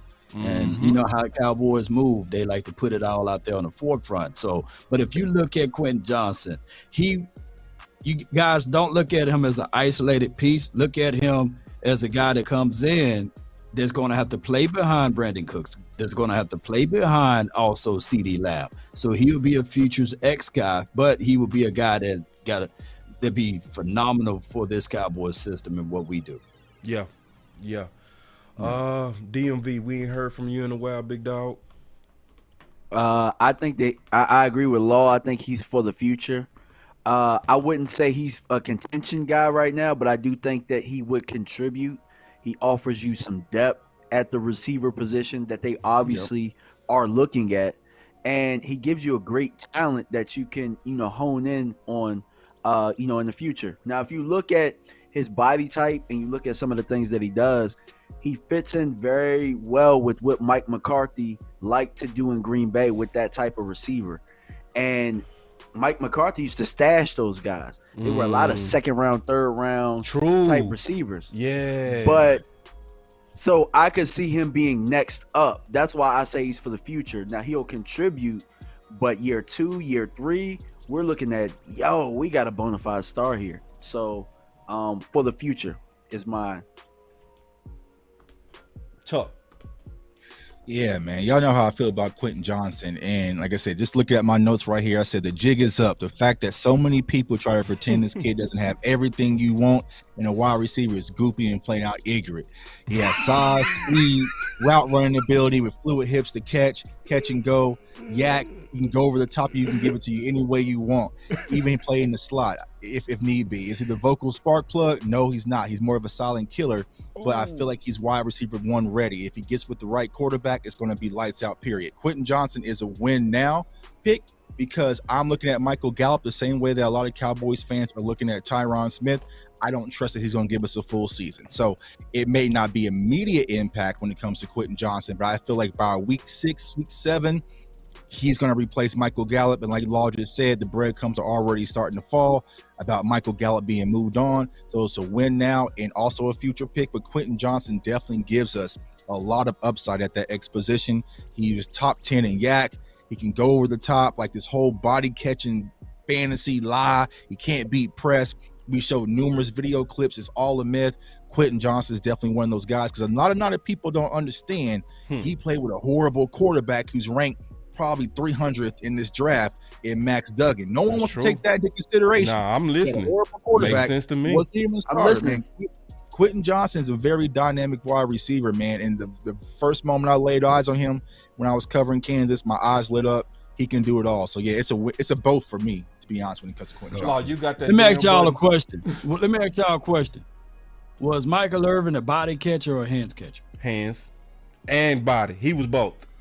There you go. That's what I wanted to know. Because I'm about to be like that hands catcher thing is new. I said that hands catching thing is new. Like, go watch Randy Moss. Randy Moss caught the ball just like Quentin Johnson does. Like, it's for real, go watch. Smart. See, Randy Moss never high pointed the football. Go watch him. Mossed him though. But the body catches are smart sometimes. See, that's what made receivers like Michael Irvin so great. So Michael Irvin would come across the middle and say, yeah, I'm across the middle. I need to be able to catch this ball and tuck it at the same time because I'm getting ready to get hit. Yeah. So so at that time he go take it in his body. If he attacking the ball like on a comeback route, you got to go get that with your hands because the DB is trying to get around you to swipe it. So your savviest receivers do both, and that's Quentin. Yeah. And I even Jay Rice did it too. Jay Rice did it too. Yeah, you do both. That's what your best do. He can go over the top of players. Like I even posted the clip on Twitter. Everyone was like, "Well, I never saw that play." Like, go watch what he did to Oklahoma State. Think about this. Somebody tell me in the chat, whether y'all watching the show, who was TCU's other wide receiver? Right. Say that. Who was their other tight end? With that damn button. Who was their tight end? We know Keandre Miller. We know Steve Avila. Who was the other wide receiver core when it comes to Quentin Johnson? There was And they caught the ball like that too. Tuck, they caught the ball like that too. Answers. Right, yeah, because Quentin Johnson was. You want answers? I think he was going to transfer to OU, but then the whole Lincoln Riley situation happened, and then the coach from TCU reeled him back in. But it's like, bro, like I never thought being right here on April 13th, I would have to be sitting here defending Quentin Johnson. I thought this was the easiest no-brainer. Now, if you say he's not wide receiver 1 or 2, okay, cool. He's 3, right? Hey, Ryan in my chat said Quentin Johnson got Noah Brown hands. See, that's what I'm saying. I seen Cowboys fans compare him to Terrence Williams and Noah Brown. I'm like, this is goofy at this point. But make no mistakes about it. All these receipts I see on Twitter, Facebook, and these YouTube channels, y'all know how things get. Don't run. Don't run. Yeah. Don't run. Doug mad at this. He gonna get y'all. He gonna get y'all. I'm lighting y'all up. One thing I like to say, I was absolutely right about Quentin Johnson. I told all y'all when y'all told me he wasn't going to run better than a 4.5, and he ran better than a 4.5. First of all, I want to point that out. Yeah. Now, second of all, this is a big, talented, athletic dude, and if he gets a couple years to develop, man, he's a pro physical dude that can make plays, man. He's going to be a good number 1 for somebody. Okay. And you should get the kid if you can. So hold on, OC. Let's go back to you because we was asking these questions. Is that then a pick to where we use him immediately as a guy to get us in better contention? Or is he's a draft for the future? Or is he both? He's both because you make him immediately your number 3 receiver. That's what you do. If he's in his offense and you let him work his way because you got a short-term deal with Brandon Cooks and he's going to be your number 2 and an insurance policy number 1 by year 2, hopefully if he develops, if CeeDee Lamb goes down. So he's now and future. He beats out Jalen Tolbert just like that, huh? Easy work. Easy work. Not even close, bro. Easy work. Easy work, dude. He's a more talented dude. I like Jalen Tolbert, but man, he's a more talented dude, man. He's on a different level. No offense. He's on a different level. Jalen Tolbert working out with his shirt off now, man. They got a picture of him. Well, he didn't come in the game without that binky in his mouth. He better not have that binky in his mouth and his eyes looking like saucers when they come in and call it audible. That's all I know. Because if you do that, he gonna be okay. But if he got a binky in his mouth and his eyes look this big, they're gonna take him out the game again. And here's the thing, y'all. Think about Quentin Johnson in this simplified offense. Ain't no option routes. You just tell him to go run a 7, go run a post, just go beat your man and go get it. It's lights out, man. And I love Jalen Tolbert, but I'm just like Thanos had to do on that cliff, man. I'm tossing Tolbert off that cliff and getting that Infinity Stone, bro. You know what I'm saying? Like, nah, it's different. All right. I got a few more. And I'm gonna give y'all my answer on Quentin. Quentin is both. He's now and future, in my opinion, because he definitely comes in, and thank God as a receiver you can play up to 4. Because it was a time to where we had close to 4 receivers do extremely well. You know what I mean? So he's somebody that can definitely impact Dak now. You know what I mean? Because imagine CeeDee Lamb, Cook, Quentin Johnson on your number 3, your nickel, bro. Come on, bro. That makes it easier. Yeah, he can slide inside in out. Yeah. So I see both, but I do see more future than now. You know what I'm saying? Right. So I do. You would have to more, rush him. Yeah, you wouldn't have to rush him. And I think Tuck said it best to where I think it will organically play out. It wouldn't be nothing fast. It would be something that would likely just kind of work itself out. Similar to somebody playing behind. Well, don't take this bad LVE or Tyron Smith. Like whoever playing between them two, you likely go play. It's the same situation when we drafted CD in 2020, right? We already had Gallup, we already had Coop, like we were kind of already established at wide receiver, but you just had a hell of a talent kind of fall to you. You couldn't pass on it. I feel like Quentin Johnson's that same exact role where you can kind of set him. Maybe he gets you around 500, 600 yards maybe this year, but then next year, that's when he really takes off. So All right, here we go. We got us another name. And then appreciate this. This is coming from Landlord, ex-receiver. He said, so the final word, I feel like a body cat. Now, this is coming from somebody who's a damn good receiver out of Alabama. So, just kind of keep that in mind. This is experience talking. He said, so the final word, I feel like a body catch is somebody who catches with their body way too often. Not that they just do it from time to time. I agree. Perfect breakdown. And appreciate that, Landlord. Yo. All right, obviously this man is getting a lot of hype right now, a lot of shine. I think deservingly so. Like, let me go first on this one. He's a future. He's a future. As talented as he is, it's very unlikely that he's gonna be able to impact immediately in 2023 because it's already pretty deep at the defensive end position, right? You got Micah, you got Sam Williams, you got Fowler, you got Armstrong, you got Tank, and then you would try to maybe give him some tick. When we go see him, we not go see him. We go see him sparingly. We might see him on special teams, which would be a damn shame. So he would clearly be a futures pick. So I think with a guy like this, if anybody get a Will McDonald, I'm not gonna cheer like we just got ready to win a Super Bowl. I'ma more so be like Stephen Jones is more so trying to prepare us for one of these guys not being here for next year. And I would say he's a budget / future pick. That's my honest to God assessment on Will McDonald. And this is something else I want to say about defensive end in this draft, period. Because what's going on in this draft, in my opinion, there's a lot of quality undersized defensive ends. I don't want to gamble on none of them.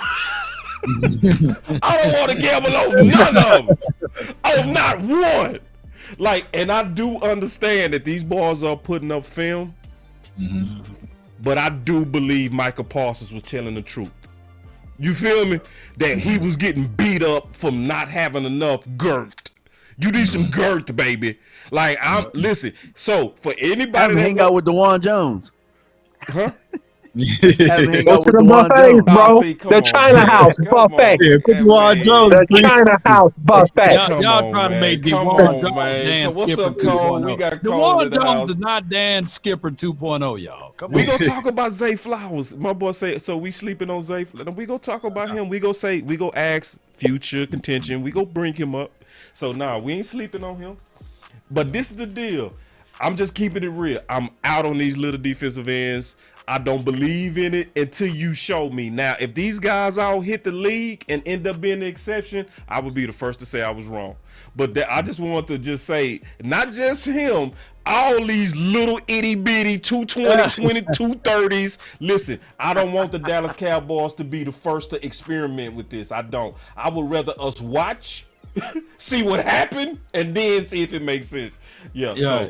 So Right. Try that next year, man. Yeah, that's where I am, Law. That goes to show you that if like a Miles Murphy or a Tyree Wilson, I know Tyree going to be gone by that time frame, but those are your natural edge guys. That's about 270, 280. That's what I want. Give me the 270 guys. I ain't the 230, 240s. Let me see y'all play first, for real. So, what's your thoughts on Will McDonald, Law? Are you seeing him as a future? Am I tripping? Or is he somebody that get us in a contention window now? Or is he both? Is he better than Sam Williams? Yes or no? No. So he'll be a future guy. Wait. Who was that made that noise, Tuck? Wait a minute. Which one of y'all made that noise, dude? That was me. So are we saying better prospect coming into the draft or just now? If we draft him, what he started right now, because it's going to be right now. Because now he would have to be right now better than Sam Williams, because Sam Williams barely got playing time because he had to fight behind so many things. So is he better than him? I would say he's a better prospect, but he's not going to be better than Sam Williams day one.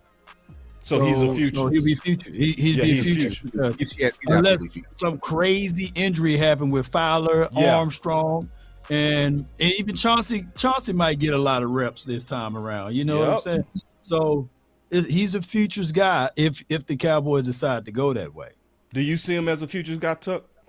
Yeah, I see him a futures guy because, like I said, I feel like when it comes to edge, we're already solidified there. So especially at 26, now a Boss kind of scared me with this size at defensive end. Because I'm keeping it real, Tuck. I'm just keeping it real, dog. That really falls into the idea, though. He probably wouldn't be there, but you kind of talking about like Lucas Van Ness. We're talking about maybe the Thule. You know what I'm saying? So those bigger edge setters.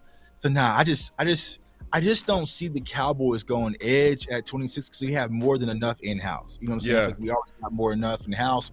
We can get some of those lighter guys that you're talking about, like Isaiah McGuire or something like that, later on day 2 possibly. So it's like there's no need to rush at 26. So even though I like a lot of those guys. So like, Tuck, if we do get Will McDonald, wouldn't that say that wasn't a contention pick? Yeah, if he got Will McDonald, he's just going to be in the rotation. Like that's not a contention pick. It's more of a future pick. It's like we were banging the desk for more Sam Williams reps. So it's just right. Barely got those. You know what I'm saying? I don't know where these additional reps are going to come from. Right. Yeah. And healthy day stretches and all this stuff. They brought back Fowler too. You know, so it's like, that's future. I love him though. I like the talent, but it's future. Right. Just keeping it real. So if we gonna do all of that, I might as well get the linebacker. You know what I mean? And then we need to talk about that. Is linebacker a futures pick? Because when we break it down, that might be a futures pick. DMV, is Will McDonald a futures pick? Is he a right now pick? What is he? I think he's a future pick, but also understand if we do get Will McDonald, that means that Dan Quinn beat the table for him. But also understand that last year he beat the table for Sam Williams and he took his time with him. So Dan Quinn, even though he'll beat the table for somebody, he's not necessarily rushing to get them out there. He's not rushing. He is taking his time so that they come in and they hit the ground running when it's their time. So I think he's a future pick. OC, future pick? He's a contention pick. He's 100% future pick, but he could turn into a current pick if somebody goes down with injury.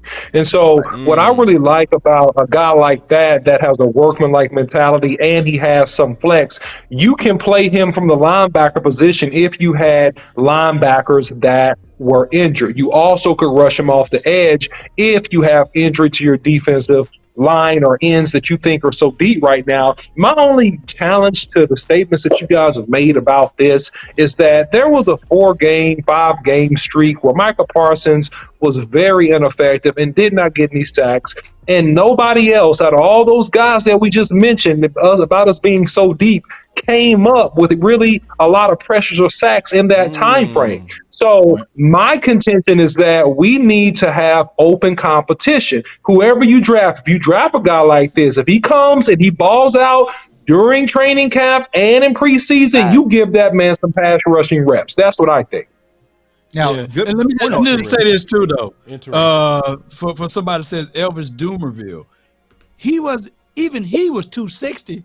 But he was just short. He was 260 though. He was 5 foot what? 5'10", 5'11", 260. But he was just short off the edge. But these guys are long and they were like 230 now. You know what I'm saying? And we talking about hey, why they can't stop the run? You know what I'm saying? Because they keep getting gobbled up, man. There's a whole bunch of stuff to dealing with that size and setting. Oh, happy birthday! Now to back up what OC just said, like you could see a possibility where you get a Will McDonald and tell me you move on from Dorrance Armstrong, let's save a few bucks. Then that transitions to more of a win now, because I feel like now you can go out there with some 2 young boys and Sam Williams and Will McDonald and really cut up out there and get a lot more younger pressure, a lot more youth, because Dorrance Armstrong, he started off good at the front of the season, like OC said, he fizzled out to where we're thinking like, damn, where is he? So yeah, I could see that. What would be the odds of Will being day 1 better than Dorrance Armstrong or Fowler? Very bad odds. Because I feel like he's not gonna be 3 down ready for a minute. You know what I'm saying? Because I feel like Dorrance is more 3 down ready than Will. Will's gonna be more your 3rd down guy, which is probably gonna be Sam as well. So he's not going to be better than Dorrance, but I feel like he's going to give you a little bit more than Dorrance for the most part. You know what I'm saying? So I don't know. It's just as far as firepower, you know what I'm saying, getting to the quarterback. Like he's more of a specialist, get to the quarterback. If you want a Dorrance type guy, it would probably be more Felix Anundike out of Kansas State. He kind of fits that mold of your 3-down edge guy, but I still wouldn't take him at 26.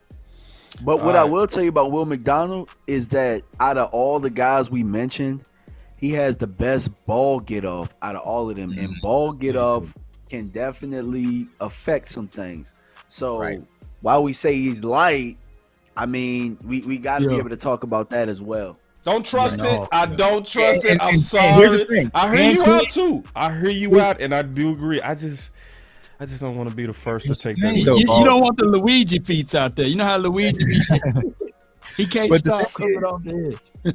Dan Quinn, you just don't go to Iowa for the hell of it. So Dan Quinn, he packed up his bags and went up to Iowa State that pro day. Like I said, his eyes was lighting up the same way when he looked at Sam Williams last year. It was. He's definitely going to be in the conversation. And to be fair, we are not taking a dump on Will. What we're saying is he's future. He won't be day one guy out there. You know, he's going to be a guy that's because this whole exercise is about this what Tuck said in my tweet. Like, forget the rules. If it's about contention, let's talk about contention guys. That's what we're trying to narrow this down to. Who are the guys that put us over the hump? Who are the guys that make us ready to win a championship? Because I'm also trying to prepare myself for Steven to pull a budget move. Like, for real. And I want all of us to know when it happened, what it is. You know what I mean? Because I'm not going to be trying to hear, yay! We finna win the Super Bowl! We got Will! Ah! I mean, like, shit. Hold on, this going to be my face. And know what the perfect budget move is. And I didn't even think about this because we skipped over that entire week. If we mess around and go safety in the first round, no way. It's impossible. That's impossible. That is impossible. I was like, that would be the one position where all of us just was not looking, and the Cowboys shot, and they might go and get a Brian Branch or something, thinking of him as kind of your inside nickel corner and a safety of the future. And I'm gonna be sitting there. I'm gonna go crazy. Me and B said we're not gonna be emotional over pick, but I might be a little bit emotional. Yeah, I might be a little bit emotional. I would. Me too. The boss gonna play the sound. Oh yeah, I'm gonna be honest, dog. Like, I ain't gonna lie to y'all. If I don't feel the pick, I'm gonna tell you straight up. Like, check this out. So this right here is what I'm talking about. He said for this draft, got to get us over the hump. That's what I'm saying. Let me name another player. This go get interested in terms of hump.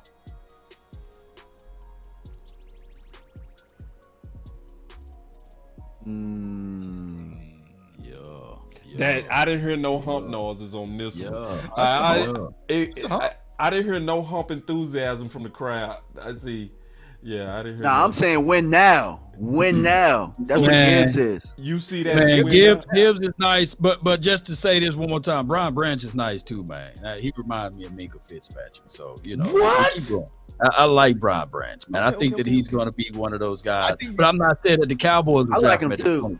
Right, I like him, but it's just like I like him not for us. That's it. You know what I'm saying? I like him. Yeah, exactly. I like him not for us, but if they pull that trigger, I'm all going to be sitting there like, I didn't see this one coming.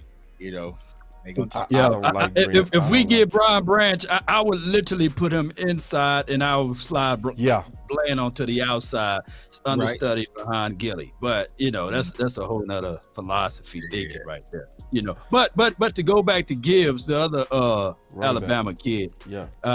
Y'all quiet now. Y'all quiet. Man, my bad. I ain't mean to talk about safety, man. You know what I'm saying? No, that's I'm about to say let me go first. Let me go first. Go ahead. Go with it, DMV. Go with it. Go with it. My day with that. Go ahead, man.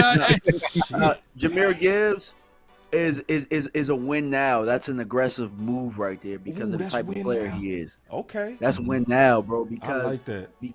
Because I don't look at him as a running back. I look at him as a weapon. I look at him as somebody that can line up in the slot. I look at him as somebody you can play with the other running back. And he's explosive. He's juice, bro. That's 4-2 right there. 4-2 that can run the football, that can make moves, and that makes educated moves, bro. Like, that's win now. That's aggressive. Talk about his blocking though, because I know you probably looked at his full game. Talk about his willingness to block, because he may not be the best blocker, but can you get into that?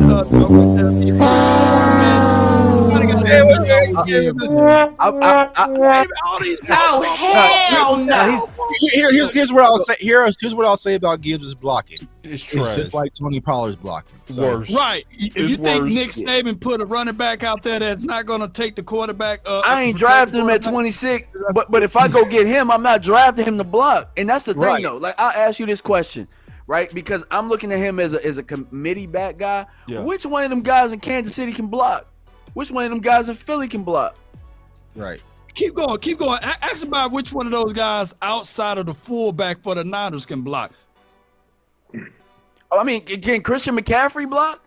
Right. Can anybody ask that question? Can Dalvin Cook block? Does anybody ask that question? I mean, you making like, a good look, I'm case getting that these dudes are bad blockers, but damn, man, this dude is a bad blocker. We are the only fan base that we I'm not getting him to block. I'm not getting him for that. No. Kicking Derrick Henry. Hey, man. Have you ever had a beauty queen lose a beauty competition because she had ugly toes? Man, if you don't get out of her own seat. She ain't in a beauty competition for her feet. I'm saying you got this dude. This dude is a joystick player, man. He's a win now dude, man. He ain't go not play because he can't block. You don't leave him in the game for that. You put him in. You put him in. Boss Cowboy. About his blocking. That's all that happened. Law asked about his blocking. He's a horrible blocker. He's a horrible blocker. I said it. There it is. No. But you put this guy in to get him in space and to make big plays. That's why you go get this guy, boss. All right. But I'll ask y'all this question: Can Aaron Jones block? Can Aaron Jones block? Because he sure as hell is a hell of a running back for Green Bay. Now he might fumble the damn ball, but can he block? We had the only running back. Though, like DMV, I can't fight your track record of bad blockers. But let me ask you a question then, DMV. See, because DMV, he won't punch on your ball, so let's have this fight, because I fight all the homies today. Hold on, boss. No, man, DMV got to fight real quick, Law, because he done stole on me. Put the butter knife down. Okay. But Nick Saban trusted him to block well enough for a 5'10" quarterback. We got a 6-foot-something quarterback that's 240. I got you. Bryce Young is 5'10", and Gibbs blocked for him. Come on, man. Okay, did Bryce Young get killed? Did Bryce Young die on the field because of Gibbs? Listen. Point, Law. Damn, I rest my case. Because now I got to fight Law. Thank you. And I got to fight Law and DMV. Yeah. Maybe I got to fight. Then I got to fight the OC. You got to fight the whole room, bro. You got to. So let me fight everybody on this one. Maybe I can fight on your side. I think Jay Cook on your side a little bit. No, I ain't on the side. Don't come in. Oh yeah, on the side. I ain't about to get my ribs kicked in. Chuck said, I ain't on his side. You ain't have to say it like that, Chuck. That boy Chuck said, I ain't on his side. Hell no. God, that boy hit with the hell no. Damn, hold on. Wait. Keep going. Oh, hell no. That boy hit you boy off with the hell no. Damn. All right.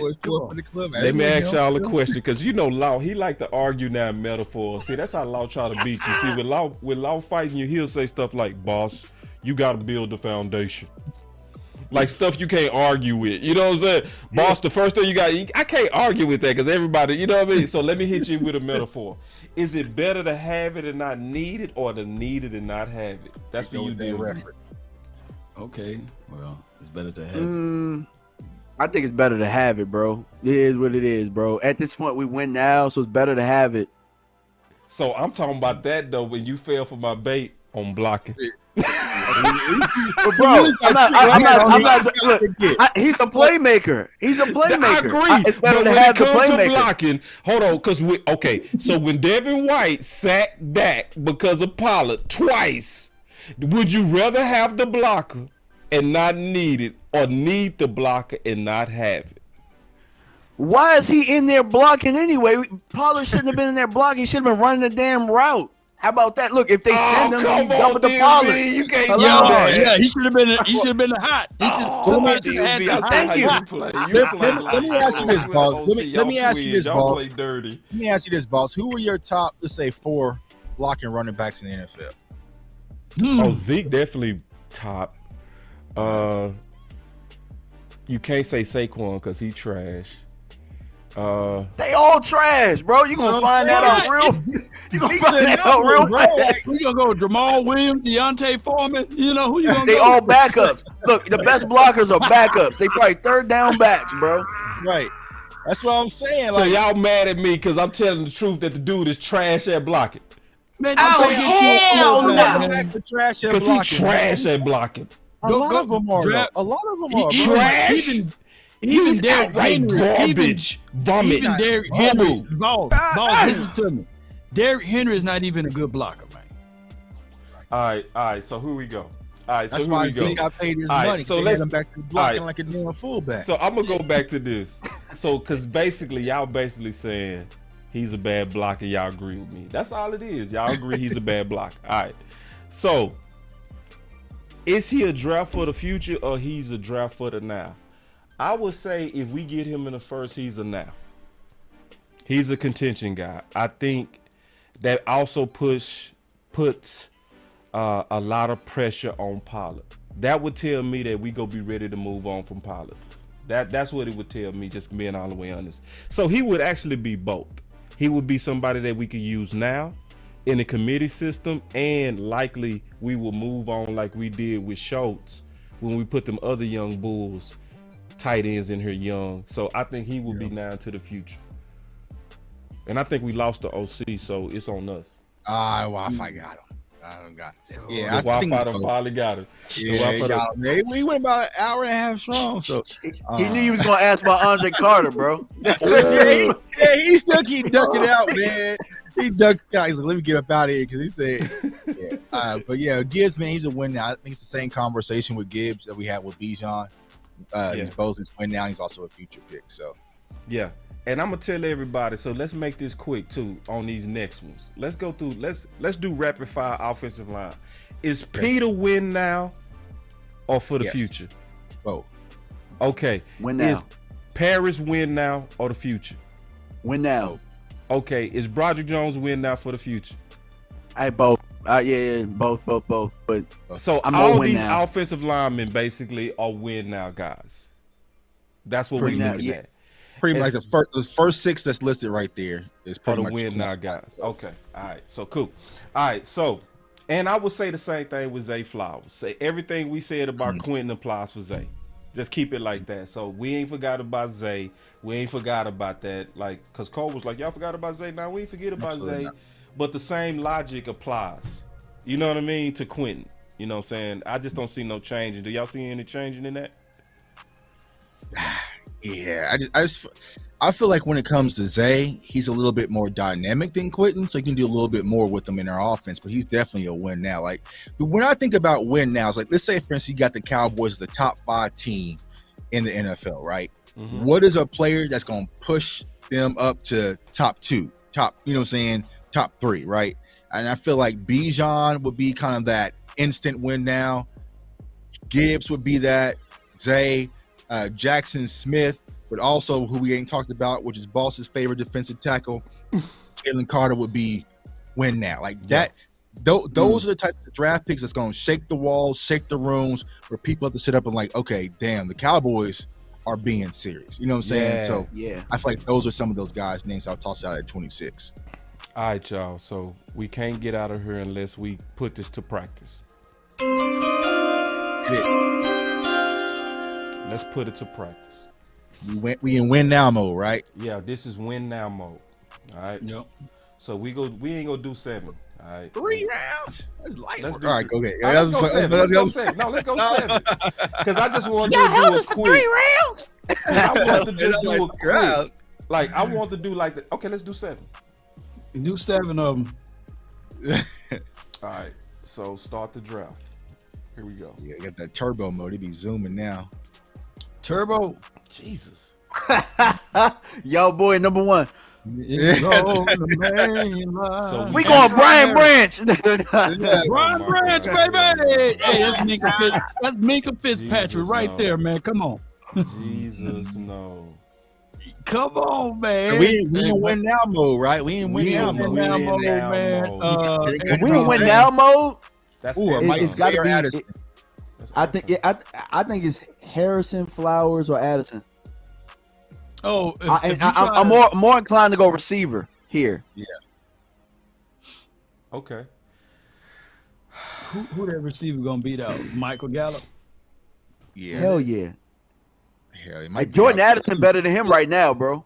Jordan Addison better than him right now. I'm telling y'all, man, you get Brian Branch right now, he replaces Jordan Lewis.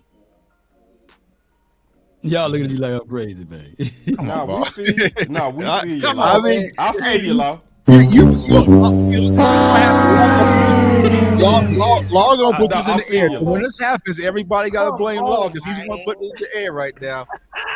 But you draft Anton Harrison right now. I'm thinking Anton, bro. But I'm going with Zay Flowers. I'm going with Zay Flowers or Addison.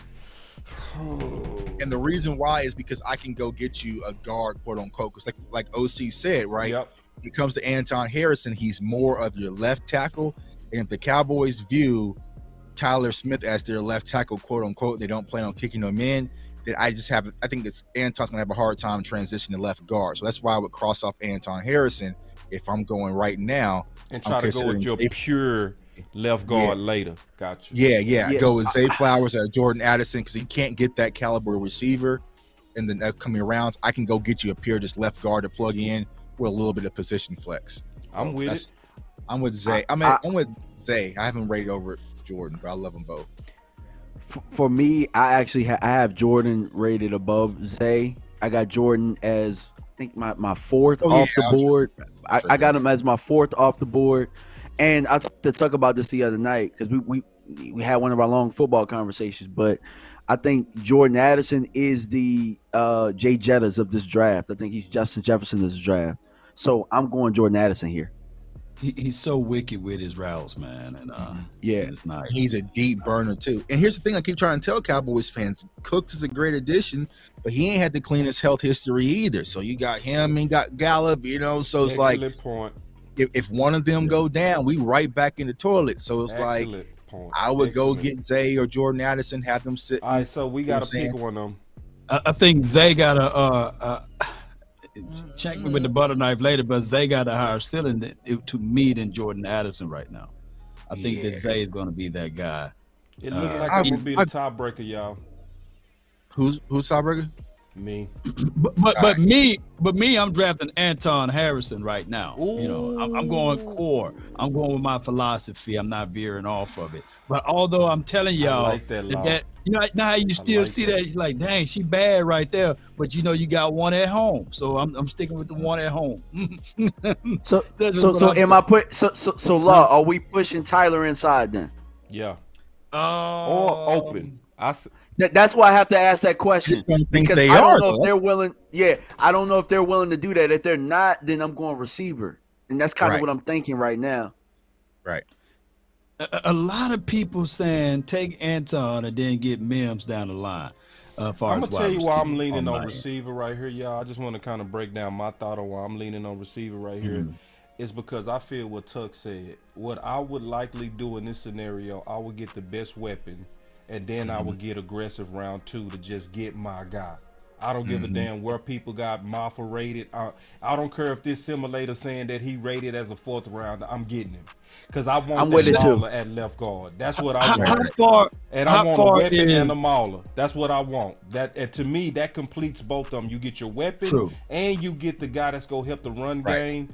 To me, that's what I'm thinking because Anton, even though I do agree that he could move Tyler inside, a more natural keyhole is Maffa. You know what I'm saying? In my opinion. So who you going with again? It's Zavala too. You can get Maffa in the 6th. Like I don't. Yeah. Not Maffa. My UCLA. Antonio Maffa. Yeah. Cowboys fans. Are the you saying the 6th? Yeah, bro. Cowboys fans are the only people who's high on Maffa. I don't know where that came from. I don't know who started his that. film. Yeah, Bot started it. Bot started it. Mafia thing, because Mafia thing, it got out of control. We're the only, bro. There's so many boards that have Mafia. Like 6th round, 7th round. Like nobody's high on Mafia except Cowboys fans. Shit, like, I am. Zavala or we gotta make the pick though. What we gonna do? Right. I'm sticking with Addison. I'm gonna go Addison. Yeah, you can go I go Addison. You can go Addison. Anton. I think you can get Josh Downs. I think Josh Downs will be. Nah, you're not getting Josh Downs. I don't think we get Josh in 2, bro. I don't think so. You're not getting. That's what I'm saying. None of these wide receivers are going to be there at 58. Everybody's going to. They're going to be gone. Yeah. They're going to be gone. Even Tank Dale. Yeah. Oh no, Tank will be there. I think Dale will be sitting there, maybe. Tank will be there. But but that's not Zay. That's not Jordan. I'm gonna go with Zay. Sam Laporta, baby. but DMV, yeah, let's go with Zay. Oh, y'all going with Steve. No, I'm not mad at that. I'm not mad at that. You know, I'm not mad. It was between them two. No, what are wide receivers that see Dale? Well, okay, I see what y'all saying. Okay, Dale is there in a second. Wiped out. Is Josh Downs still there or he gone? He's Josh gone. All right, so So we need guard now, tackle. Bergeron. Oh, you going defensive side? We do need look, for me, linebacker. it's either Henley. Yeah, it's Henley. Because I'm thinking Will. I'm thinking the Will backer. Step in right That's now. my guy right there. Yeah, I'll go with Henley right there. Yeah, mob ties. I'm going Dion Henley because you get your coverage linebacker, your will linebacker, like DMV just said. Your guy who's high motor can come downhill. He can cover. He can do everything. I'm going with Dion Henley. And linebacker could be something we double up on too. You know what I'm saying? Like I'm not afraid to double up at backer. I'm gonna be honest. I like some of these. They be there and down. Yeah, I like some of these linebackers more. They be there at 90 though. You know they be there at 90. I'm just keeping it real. Oh, you talking about you don't want to double dip? Yeah. Well, no, I'm just saying player for player. Like players, I got Henry ranked over Henley. You know what I'm saying? My linebacker list is I got Cam ranked over Henley. I forgot we got cut off last week. But see, go ahead. He funny too. But see, that's why, boss. When you have your guys ranked over those boys, yeah, that's why your drafting skill set will be even better because you can steal them in the 4th and the 5th round. Right. You see what I'm saying? That's what I'm saying. I don't want to go Henley here because I feel like I get better later. That's what I'm saying. So I'm you're thinking saying right now, just I think Saka making the most sense to me. I need to see your draft. That was my second one right there. I need to see your 50 draft board, boss. I really do. I would love to see your top 50 draft board. 50 gonna have you tripping. I do want to let everybody know that I'll be finished writing the book today. So I'm gonna finish it tonight. Tonight is gonna be the day I finish it. Yeah, I got Cam Jones over Henley. I do. And I'm never afraid to do that type of stuff. You know what I mean? I'm never afraid because this is my logic on that. I ain't worried about if it's popular or not. I just call it like I see it. You know what I mean? Because 40% of the first round people go be bust anyway. But those first round people is what most people unanimously are calling first rounders. You know what I'm saying? So it's like I'm not afraid to be bold on what I really think I see at all. So I watched Henley. I did. I did. I really watched Henley, and I think he has great pursuit to the ball. But I do think it's other guys that's out there that fit us better in terms of thumpers. That's just my opinion. You know what I mean? So what's your thoughts right here? Because we starting a debate. I ain't go because I'm the one that was the tie break on this one. I ain't gonna be the tie break on the next one. I'm going with Henley here if it's me. Okay. I have a second round. Can I see the cornerbacks on the board? Because I do know that cornerback was a position that they were very, very interested Stevenson in. would be a good option. Julius Brandt, and they just brought in Garrett Williams, didn't they, for a visit? Didn't they? Yeah, they did. Yeah. So what's Garrett Williams' health? But remember when we talked about corner, injury guy, when we talked about corner, we call corner futures. Right. Oh, that's right. We in win now mode. That's right. Yeah, we win in now mode. Got you. Win now. Okay. Yeah, we in win now. All these players, we trying to make a difference. Win now. Yeah. Okay. So if I'm win now, I gotta go Ika then. I gotta go Ika because I still think, like I told y'all before, inside is something that I wanted to double up on to kind of show up against the run. Me too. And we're combating against Philadelphia's offensive line. Yep. So give me a big box. So for the record, me and Jay Tuck, we rolling with Henley now. I want to. Yeah. Well, y'all I changed, bro. Y'all if two people going with Henley, we going with Henley because that's y'all outvoted me and. I just feel like if you want your big nasty nose, I feel like you don't have to go this. Yeah, early we can get one. I feel you. Yeah. I was going more so aggressive. I think we gonna miss Baby Vita Vale, bro. We gonna miss He'll be there in the Baby name. Vita Vale gonna be gone, bro. He be gone. He be gone. There's others though you can get because we going 7 rounds, but. Okay. Like you said, Henley or Ika. Ika was my second one. The first one I said was Henley. So let's go with Henley. All right, good. Going to Vegas, baby. We going to Vegas, baby. Let's see Ika down now, man. Let's just double check. Zavala.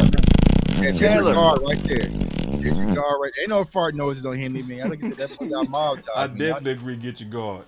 Yeah, check out that No Chandler. question. No question. Hold on, let me just look at the guards. I just want to make sure. But hey, look, I just want y'all to see something real fast. Go look, scroll down and look at where y'all boy Mafia is, bro. And this ain't just this draft war. He had everyone's low. Man, they need to stop. Whoever got Mafia way down there, I'm gonna drop kick them. He gone. Oh, he even on the board, man. He's right there. Wait, no, he's not gone. You passed him. 190. Yeah, 190. Okay. Yeah, it's right there. Yeah. Where is that? I still can't see it. You got Ray Charles vision, man. Chandler. Hey, and I want y'all to pay attention to something. This is what I was talking about because I've been doing these mock drafts. You see, as we go each round, these backs are low key going. The next round, you right. Let's look at that. You are right. Right. See, this is where I would look at. Chase Brown. He's nice. There he is. You can wait on that. You can hold off on Israel. You can hold off. You can hold off on the. You can, but I'm just saying. I just wanted to point out that about 129 might be the area to get a running back. Yeah. If you don't, you ain't gonna get one. You ain't gonna get one of them. Get your better guard right here in Chandler Zavela. Yeah. And get your left guard, so then you solidified your offensive line, and then you can circle right back around and go get your running back. Oh, what's y'all got? Zavala? Okay, good. I think. Damn, look, but see, look, Tuck, see, look at this. Corey Trice is sitting right here. Ivan Pace, they're gonna be gone. This is where I was falling into it. Like, damn, bro, they're better than the running backs that's on the board. You know what I'm saying? But if you want to go get the next class of running backs like the Israel, scroll down. Did they snatch Israel? Scroll down a little bit. Nah, he doesn't. He's right there. He's right there. You gotta go better get him now, bro. If we you gotta go get Israel Banaconda now. Yeah. I just did a film session with him saying this plug, but yeah, you gotta go get him now. Actually, you got Israel. Matched up with Tony. Ooh, let's go. Oh, Corey's still there. I think you get Corey Trice here. You get Corey Trice. You get Corey Trice with the last pick with this mock for some reason. Say, check this. You think that's crazy? Why is Corey Trice falling like that? That's a damn good. Well, only because we probably he should be gone. Probably because we the only team that would draft. Right, because he's extremely raw. You know what I'm saying? Like he's scrappy. He's a scrappy corner. He has size, has length, he has athleticism. Can I tell y'all something? Don't laugh at me. But then I was gonna say, but there's your edge setter right there in Villamai Fiocco. Oh, he said Nick. He said Nick. Keep. Damn, we already got it back. I was gonna say Villamai Fiocco. If you want your big edge setter, we talked about them Hawaiian boys. They probably know the Rock. Samoans. That's him. He can go out there. You know what I'm saying? And I think he was a 30 visit as well. But I would hold off. He's a 30. Yeah, he's 121 right now. Yeah, you can squeeze it a little bit longer. This is low key one of my favorite corners right here, and this is low key one of my sleeper tackles. See, I usually do not trust small school guys, but his feet and his strength, but more so his feet. This dude is athletic as hell, dog. You know what I'm saying? Like, to me, and I never trust small school guys. I don't. I pass on them all the time. I do not put them in the Boss Cowboy guide. I don't. But anyway. Did you put my guy Aubrey Miller in there, man, from JSU? Yeah, he's in there. He probably be Man, there. I probably did, Now, bro. did we go Just giving it defensive real. tackle? Aubrey, no. Man, just you squeeze him in there for me, man. No, man, Aubrey I'm Bella, man. sorry. Now, Stay up a little bit late tonight, I man. don't know, bro. I don't know. Go look at bro. defensive I tackle. don't. Yeah, we didn't go D tackle. We didn't. We didn't. We passed that. Nah. So go defensive tackle. Because remember, we second round we went Yeah, Henley right there. instead. All right, so you got Big Broderick Martin, Gerard Clark if you want your one techs, Jonah Tavi. So like Who those want the top one tech? three. If you want one tech, those are your three options to pick from. Scroll down. Is my guy from Alabama there? DJ Dale? Yeah, he's there. You could probably sit on DJ Dale. Gerard Clark would probably be the best one out of Coastal as far as a one tech is concerned, but either or. Coastal Carolina. Old school guy. I'm gonna let you win on this one, Tuck. I was gonna say if y'all want your one techs, I mean, No, I your defensive definitely want tackle. the one tech, bro. Okay. I mean, he ain't gonna beat out Big Bo, is he? Probably not.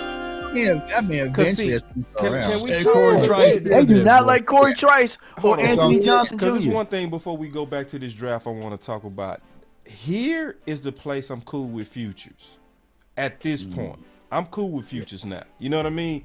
It's the early picks that I'm like, I want us, you know what I'm saying, to go ahead and get our guys. I want it all. Yeah, here's where I would go. Corey Trice, Marte Mapu. I know me and DMV has talked about him a lot, but I feel like since we went and got Henley, there's not really a need for him because he's Yeah, there's no point. Start safety. So I would go with Corey Trice. Me personally, I would go with Trice.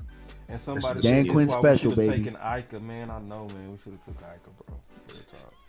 But why would we take? I mean, he's a 2-down guy. Like, you know what I'm saying, from Baylor. That's what we're talking but about. all of them gonna be like that. Like, ain't none But of them we gonna- need some 2-down guys because we don't And need on any your guys. 46, on your 46, stop. he's gonna be a We gonna healthy blame scratch. you on this Man. one, I'm for Tuck. real. It's your fault. We On just your signed 46. Hankins though. We just got Hankins.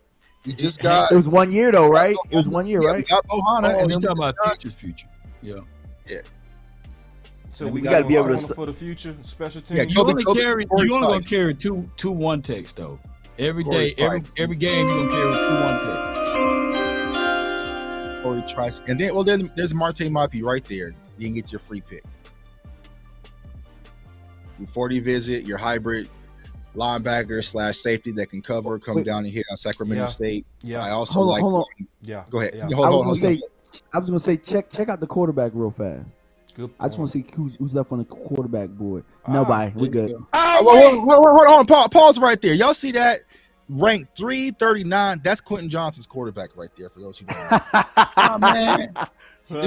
you would body catch. You would body catch too. You know what I'm saying? Like, Bro, all of the receivers body caught. Oh my God, MJ Anderson right there too. Yeah, I MJ. love MJ. But you know what I they saying? love He threw for 32 touchdowns or something like that. You know.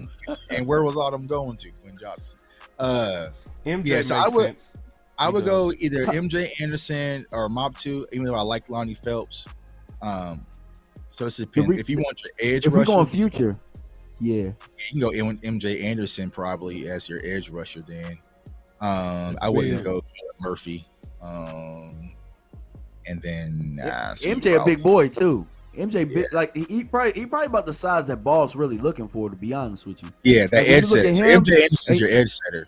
Yep. So Boss, when you watch Iowa State, didn't he stand out over Will McDonald some of the time? Everybody in the chat over here said draft Max Duggan right now, man. Hell no, bro. I'm not creating that circus. Hell no, I'm bringing that circus to Dallas. Or you also got Troy Bell out of Mississippi. For, What round we in? We in the last Yeah. round, the last pick. So I would say MJ Anderson makes the most sense because we need another edge guy. So Oh, you passed up on Max Duggan. we can get him. He's the undrafted guy. It didn't even There he next goes. Tony Romo. Smoked it. Oh, they gave us a C+ with Easy. They out their mind. Hey, But that's screenshot because it was this, so man. many- Screenshot. It was so many backs that was available. That's all. At that time.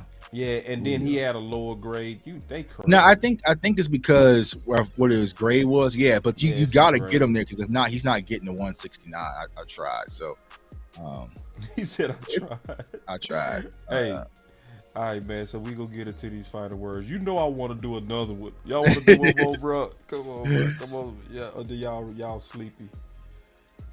Let me see. Somebody said trash. Y'all ain't like this? Hell no, they don't know what they're talking about.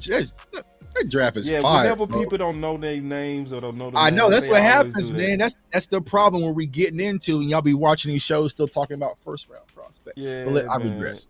Yeah, you know what I'm saying? yeah, like yeah. This happens Israel every year. Anaconda. Who is Every that? I time don't know people you. don't know That the boy, people you pick, that boy they led. call I it just dropped the trash. video on. That boy led college football in touchdowns this year. 1,400. How many he had? yards. Like 22 or 23? 20 touchdowns this year. I think he had all purpose. Yeah, I think he had some receiving touchdowns as well.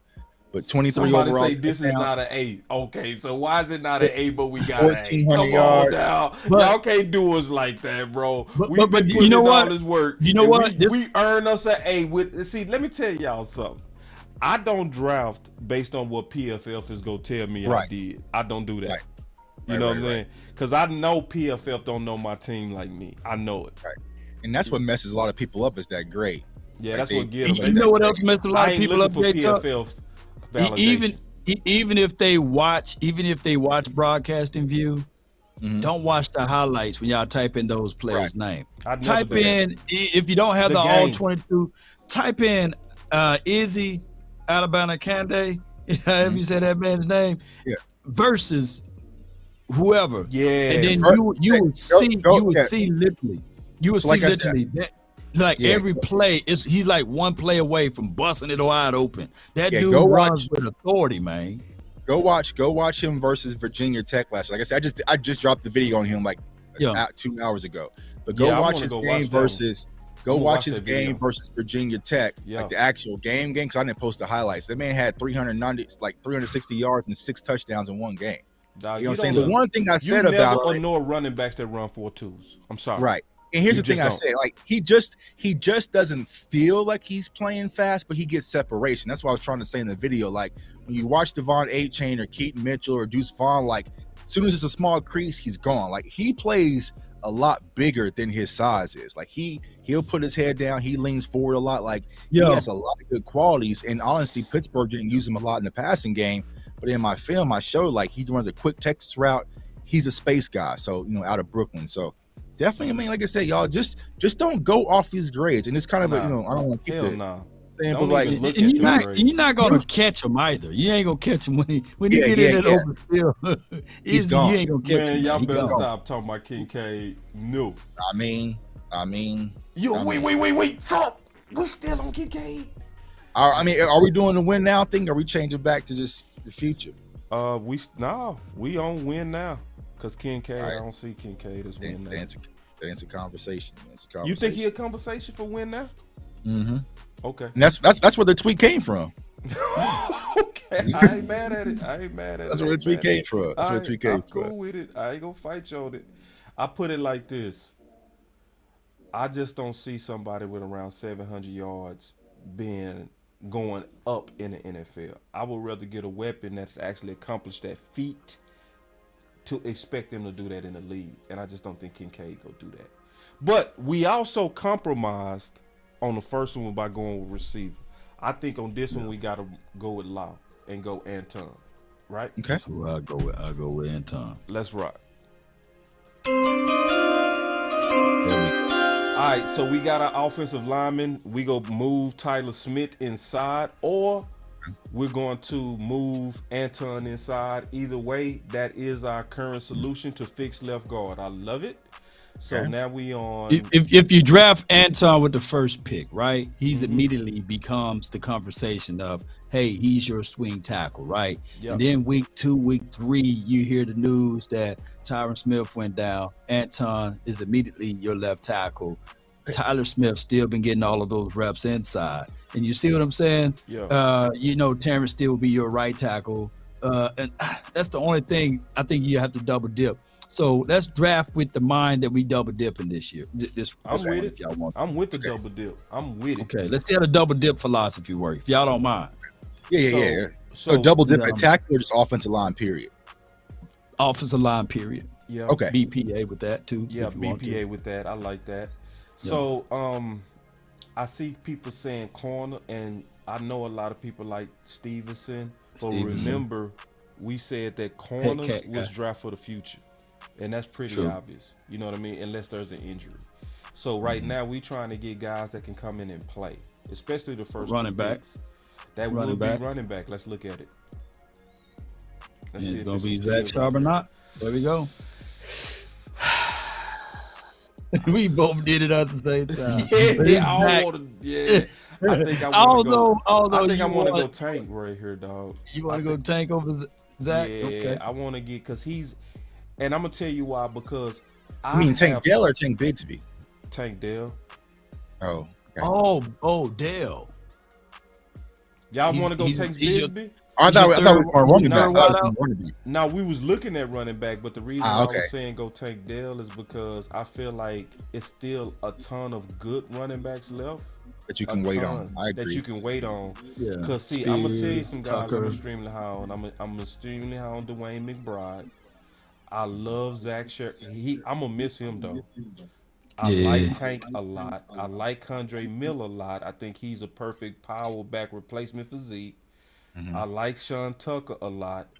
I love Chase Brown. I love Israel. You know what I mean? It's people I love, you know? So when it's 5 people sitting there that I got, that I'm saying LOVE, but see, if we don't get Tank, the receiver gonna start getting kind of maybe. What y'all think? Well, I feel like you can hold off. And I asked this question. So if we get Tank, do y'all move on from Turpin, or you try to keep them both in the house? Because now I'll let him compete. Let him compete. I mean, Dale's naturally going to win that position, right? Second round pick. Well, I would let him compete because I feel like Kellen Moore hurt Turpin. You know what I'm saying, with option routes, and you know what I mean. But when you tell Turpin just go out there and run a post route and give him your best move, or if we run in horizontal routes where we trying to give you the ball in space and get run after the catch, you might even see a new Turpin. But the guy that's the most natural route runner and one of the few receivers that I gave 3 stars to was Tank Dell. So if I got a guy that I gave 3 stars to, but that's just me. I don't know how y'all graded Tank, you know. Well, Tank let me ask is you one a of my top question. receivers. So what tight ends is left on the board? Just curious. Ooh, that's DMV talking, not me. Y'all be getting mad at me. That's cool, bro. No, I was just curious to see how it was gonna fall. Nah, I'm with you on that. I'm with you on Tank Dell here. You with me? I'm with you. Yeah, I'm with you on Tank Dell. All right, let's go. Let's get the pick. Man, I voted. Damn, I didn't know you had an objection to. That's I cool. was waiting. I got to cook the last draft, man. Get what J Chat talking about. Yeah, you did cook. You notice I got my first round pick, so I'm happy for right now. I'm pretty broke. You know what? Yeah. Shit, let's keep going offense. Look at these running backs. Right. Hold on. 19 touchdowns. I want to look inside some more. Just because we said we was open for double doubling dipping. up. Voorhees, that's future. Yeah. Right? But that's not now. Yeah, that's future. That would be future. Yeah, you lose out on Zavala here if you don't pick him. But Voorhees, I mean, we already got our offensive lineman, so we can kind of wait a little bit if we want. Y'all can go get y'all Mafia guy later, and you know what I'm saying? If that's who y'all want. True. Yeah, double dipping is high, then you go low. You know what I'm saying? If you thinking for a second, if y'all all hear us out, Anton Harrison, and then we get Mafia, that's good stuff for us down the line. And I know how you feel, Jay Tuck, about Mafia, but Mafia will be a guy. He's raw. But we got Duke. He got Duke next door. We got all off season and training camp. I think that he's not as raw as Terrence Steele was, right? Now, let me clarify. I like Mafia. I just don't understand where the Mafia talk at 26. Like, he shouldn't be in the conversation with Steve. That's what I'm saying. Like, he's in the conversation now with Cowboys fans amongst like Osiris and Zavala and Avila. I got him over Zavala though. I do. I got him over. I mean, the only reason you could possibly consider is because of Zavala's back injuries, but nah, I maybe I need some more film, but I'm just not. No, man, and maybe I do too. We got 2 weeks to work it out, Tuck. I'm trying to see where's my. So I'm thinking right now this draft is looking super high octane offense, and I love it. And I still want to double dip at running back. I ain't lying. I'm And Kendra hold here on, if we go hold on. running back. Let's talk about If we running go back. back, I'm Kendra. Because people was like, y'all still Kendra. want Zeke back, but want to double dip at running back. Law, can you let everybody know how many running backs we had in 2016? Because I think people Six forgot. of them. We had six running backs. Yeah, and with Zeke, we're not even Zeke. counting. We're With not even Zeke. counting the reps that Lucky had. So technically 7. Right. So technically 7 people running the rock. With Zeke, we had 6 running backs in 2016. So yeah. Because I remember saying, like, damn, we should trade some of these dudes. I remember saying that. Right. Especially when Zeke got going, I was like, that was my whole thought process of why did we draft Zeke when we had so many running backs already in house? Because we had McFadden, Morris, Dunbar. It's like not Randall. Zeke. It was somebody. Zeke. You said McFadden. Did we have Tanner at the time? Did we have Tanner? Philip Tanner. It might have been. We had Lance Dunbar, who was a hurt guy, right? Yeah, so we had Morris and McFadden and Dunbar before we even went into the draft. Yeah, and got Zeke, you know what I'm saying? So and then we ended up with Rod Smith, of course, Jalen Smith brother. So I mean, we had some guys, and then the other Keith Smith guy, he was there. So yeah, because you don't want to burn these guys out. It's 17 games right now, so you got to on top of that. I wouldn't mind in this area overdrafting because you want one of these sleeper running backs to hit. So, like for instance, let's say you go with McBride right here, right? But you also, in my case, I'm high on Chase Brown. I would be cool with drafting both of them dudes. Just one of them would be way later, and I would let them compete. You know what I'm saying? And that's all it would be. Zeke would have to compete. McBride would have to compete. You know what I'm saying? Chase Brown would have to compete. I would watch all of them dudes get out there, and then I would be like, this is what we're going with going into the season.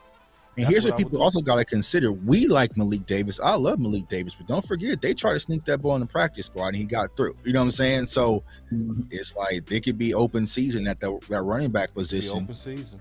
Where they might move on from Ro Jones. Like Ro Jones Darius Jackson. Dix. It was Darius Jackson. I remember Darius Jackson. Yeah. It was Darius Jackson. Yeah, I forgot about him. Thank y'all. Hey, when we try to stash him too, but Cleveland went and got him, right? Remember Cleveland? Right. Yeah, we was mad. So, all right, so who we going with? Tanner McKee, baby. All right. I do like Isaiah McGuire. I love Isaiah McGuire. He's something. And guess what? That's my partner's son, bro. Like, I play football with his you didn't like bro. these little edge. Oh, you didn't like these little edge versus He ain't little, bro. 26. He ain't little. He ain't. I mean, yeah, he ain't the little. No.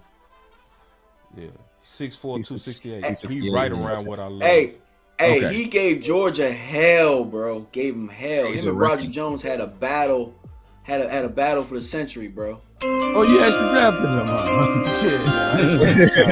him, Boss put Jerry Jones. I'm with it. I ain't playing with y'all. Wait, man, we didn't get a chance to give out analysis. Yeah, I like that. I like the pick. Yeah, that's a good pick. Jerry Jones was on that one, man. Yeah, but Sean Tucker went. Chase Brown. Chase Brown went. Guy, bro. I did pull an executive on it, but you got your first pick, Law. You got Ed Tug. Yeah, I got mine. I'm happy. Hey, Chase went 2 picks before Chase Brown. Chase Brown went 2 picks before us. Damn, we missed out. Ooh, the running back. Yeah. All right, Sean Tucker went right before us. We would have had to. I would think that would have been to move up. And Chase Brown. Yeah. Ooh, that hurt. Ooh, that hurt. I wouldn't have did that. I really wouldn't have done that.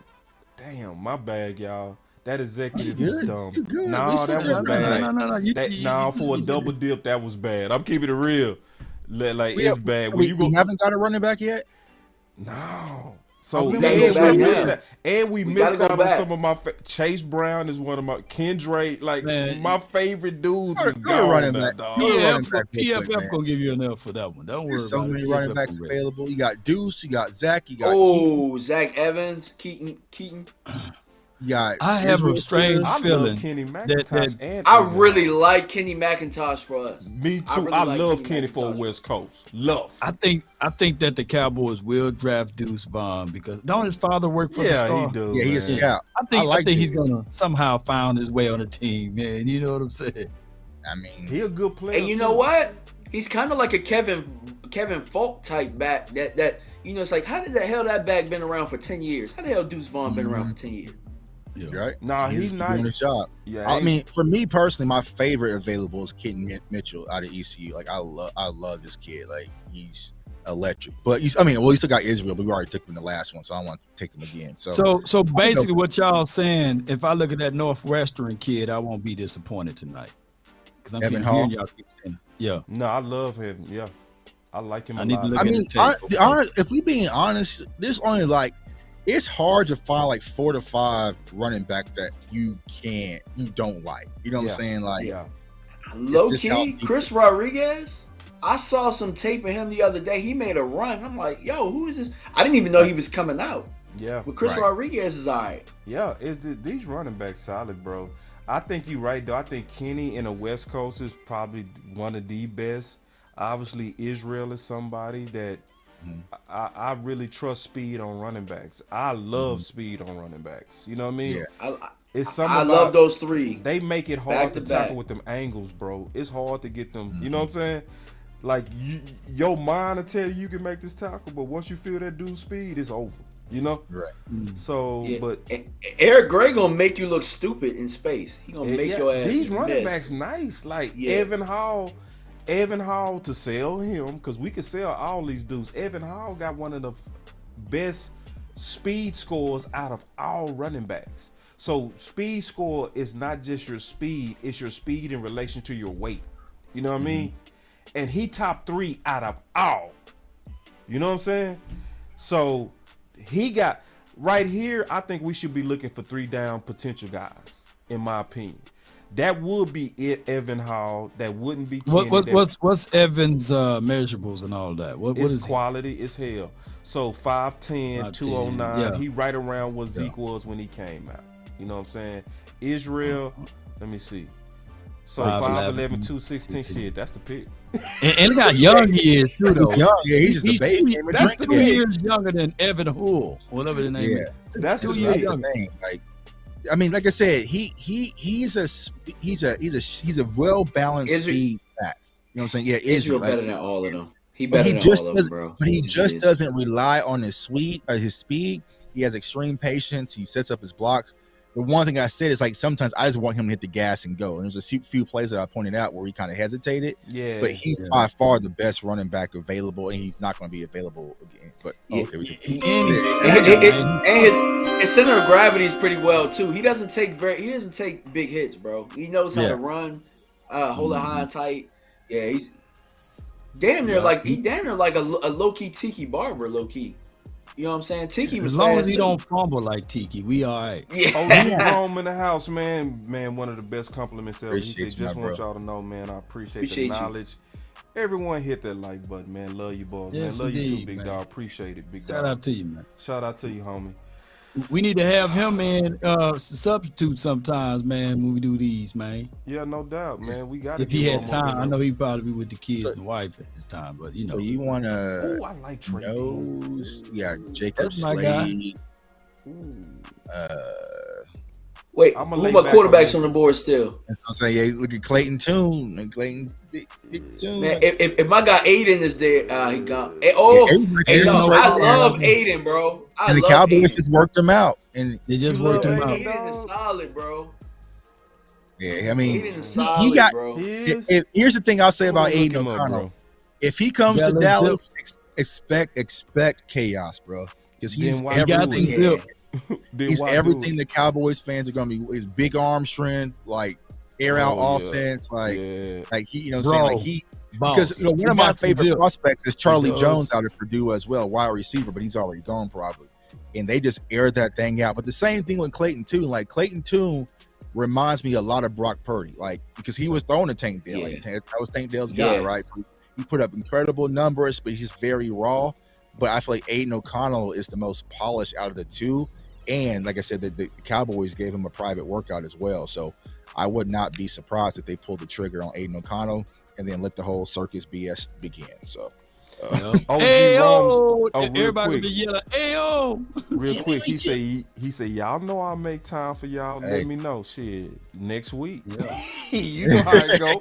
The next draft show. You know what I'm saying? He. Yeah, he. There it is. We gonna have Rome here next week. There it is. Yeah, there you go. Right. Breaking news. Rome will be in the house next week. You know how I go. All Rome gotta be like, yeah, I'll be there. Yo, there it is. Schedule. All right, so what we doing? Breaking news. You got an extra final word guy to go over the draft. Oh, well, then it's still Corey Trice. But I want to make this draft different from the last quarterback is Aiden O'Connell. I don't like none of these, bro. And I'm going to tell you why. But y'all know my reasons. I agree with what you said too, Tuck. I think if you go with a guy that can actually push that. But y'all know where I stand in terms of trying to find me a wildcat quarterback. You know what I mean? So, but I go with it. I'm gonna take a back seat to you guys on this one. So what we doing? I would go with Aiden O'Connell since he met with the Cowboys. Let's see. I see what you're saying, boss, about Malik Cunningham. I think Malik Cunningham might go undrafted. But what I was going to say about him is that I was thinking about bringing him in. So when the Eagles, we play the Eagles, we hit them with their own medicine. We can run some of that recess gadget stuff right back at them. But we ain't got to put back against those hits. Exactly. And you honestly can't even run an offensive like that unless you first commit to your offensive line, because that's the only reason Philadelphia worked is because they line so strong. So all of these wildcat quarterback visions will never work unless the Dallas Cowboys first prioritize offensive line. So, right. So it's hard to have Corey Trice looking you in the face. Yeah, we did Corey Trice. I think, but if he the best available, everybody believe in him. I don't believe in kind of playing with it. Yeah, and he's 6'3", 206. Yeah, just make he fits the profile. He's very raw, but he's a baller. He's a baller. You know what I'm saying? He wanted them hip pocket back hip pocket corners. You know what I'm saying? Like he gonna get beat across his face off the release a little bit, but he'll stay in your hip pocket. Right. It's like going and buying off-brand Joey Porter. That's what it's kind of like. Look at this. He beat up opposing receivers in press coverage, allowing only one catch on 88 press snaps. Yeah, that's our guy. Yeah. So this, and then on top of that, this is a place he covered 3-corner too. I'm okay with this for the future, because remember we were talking about, because see in these rounds, it's okay to start trying to replace guys later. These guys know they got to come in and play special teams. You know what I mean? I'll tell y'all this: if we get Corey Trice, he's getting one of our former second-round picks up out of there. Yeah. Oh yeah, Nashawn gone, bro. Nah, the other one. No, my bad. Not Nashawn. Yeah, my bad. Nah, Yeah. he talking about. No, don't say the nickname. Say that man government name. You don't be calling that man. Yeah. Then Nedrick Prince. You know me, y'all know if we go The Nedrick Prince. Right here, dog. If you want, it could be double dipping on running back, right? If you want to double dip, there you go. Him my top that's your guy. Yeah, that's my guy. It's your guy. So, do you got an independent film analysis on him, right? Not yet. I remember you talking about him. You were going over his measurables and everything, and his numbers. The number one speed score out of all running backs over. They still hating on Izzy, man. What you mean? C+. Gave it a C+. Okay. Yeah. And they flunked us on the D with the Aiden. But if you're going to get your quarterback, bro, if you're getting a quarterback, you gotta get him in the fifth. You gotta do. Yeah. And listen, and I didn't even know what you was talking about, Law, because I promise you, I don't even look at them scores, bro. I don't like these. Yeah. And I'm with you, but I'm just saying these dudes don't know our teams like us. I don't trust PFL for nothing. Right. I don't never look at their grades on nothing. They can be like, Zach Martin is 100. I'm gonna be like, okay. Right. Yeah. You remember them years they had us? You remember they had us as the number one offensive line, and we're sitting here like our offensive line is trash. Exactly, man. I don't trust no PFF grades. Like, why would I do that? Like, why would I be like, oh, they smarter than me? For what? They spent the whole year telling us Trayvon Diggs was trash in the All-Pro year. And then I'm worried about what their grade is for my team. No, the fuck I'm not. Now they flipping it. Now Gilly is no longer the number 7 DB. Now they say he's old. He's getting down to age. Right. Yeah. All right, so we got. And they never responded when I did that Mythbusters. They was like, dog. So we got 2 drafts we can post and put them side by side on Twitter, man. So I'm gonna post these. Let's get it to our final words. All right. So on the final word, I'll kick it off.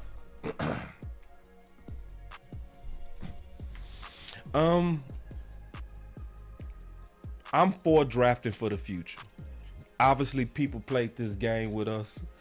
My boy Montana said trash.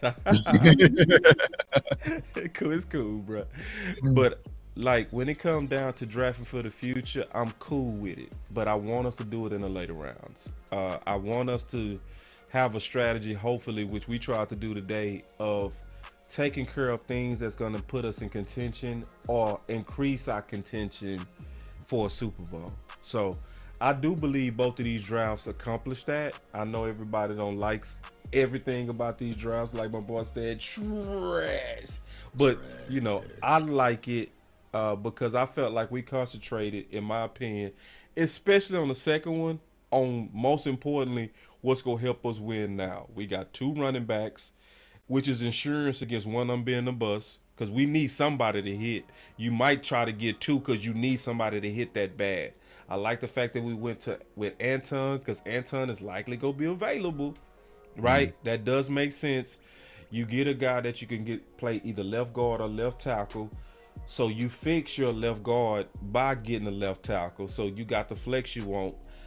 I like this because you got one of my top route runners in Dale, and he'll be coming in where a route runner is going to probably be exploiting the best going against nickelbacks.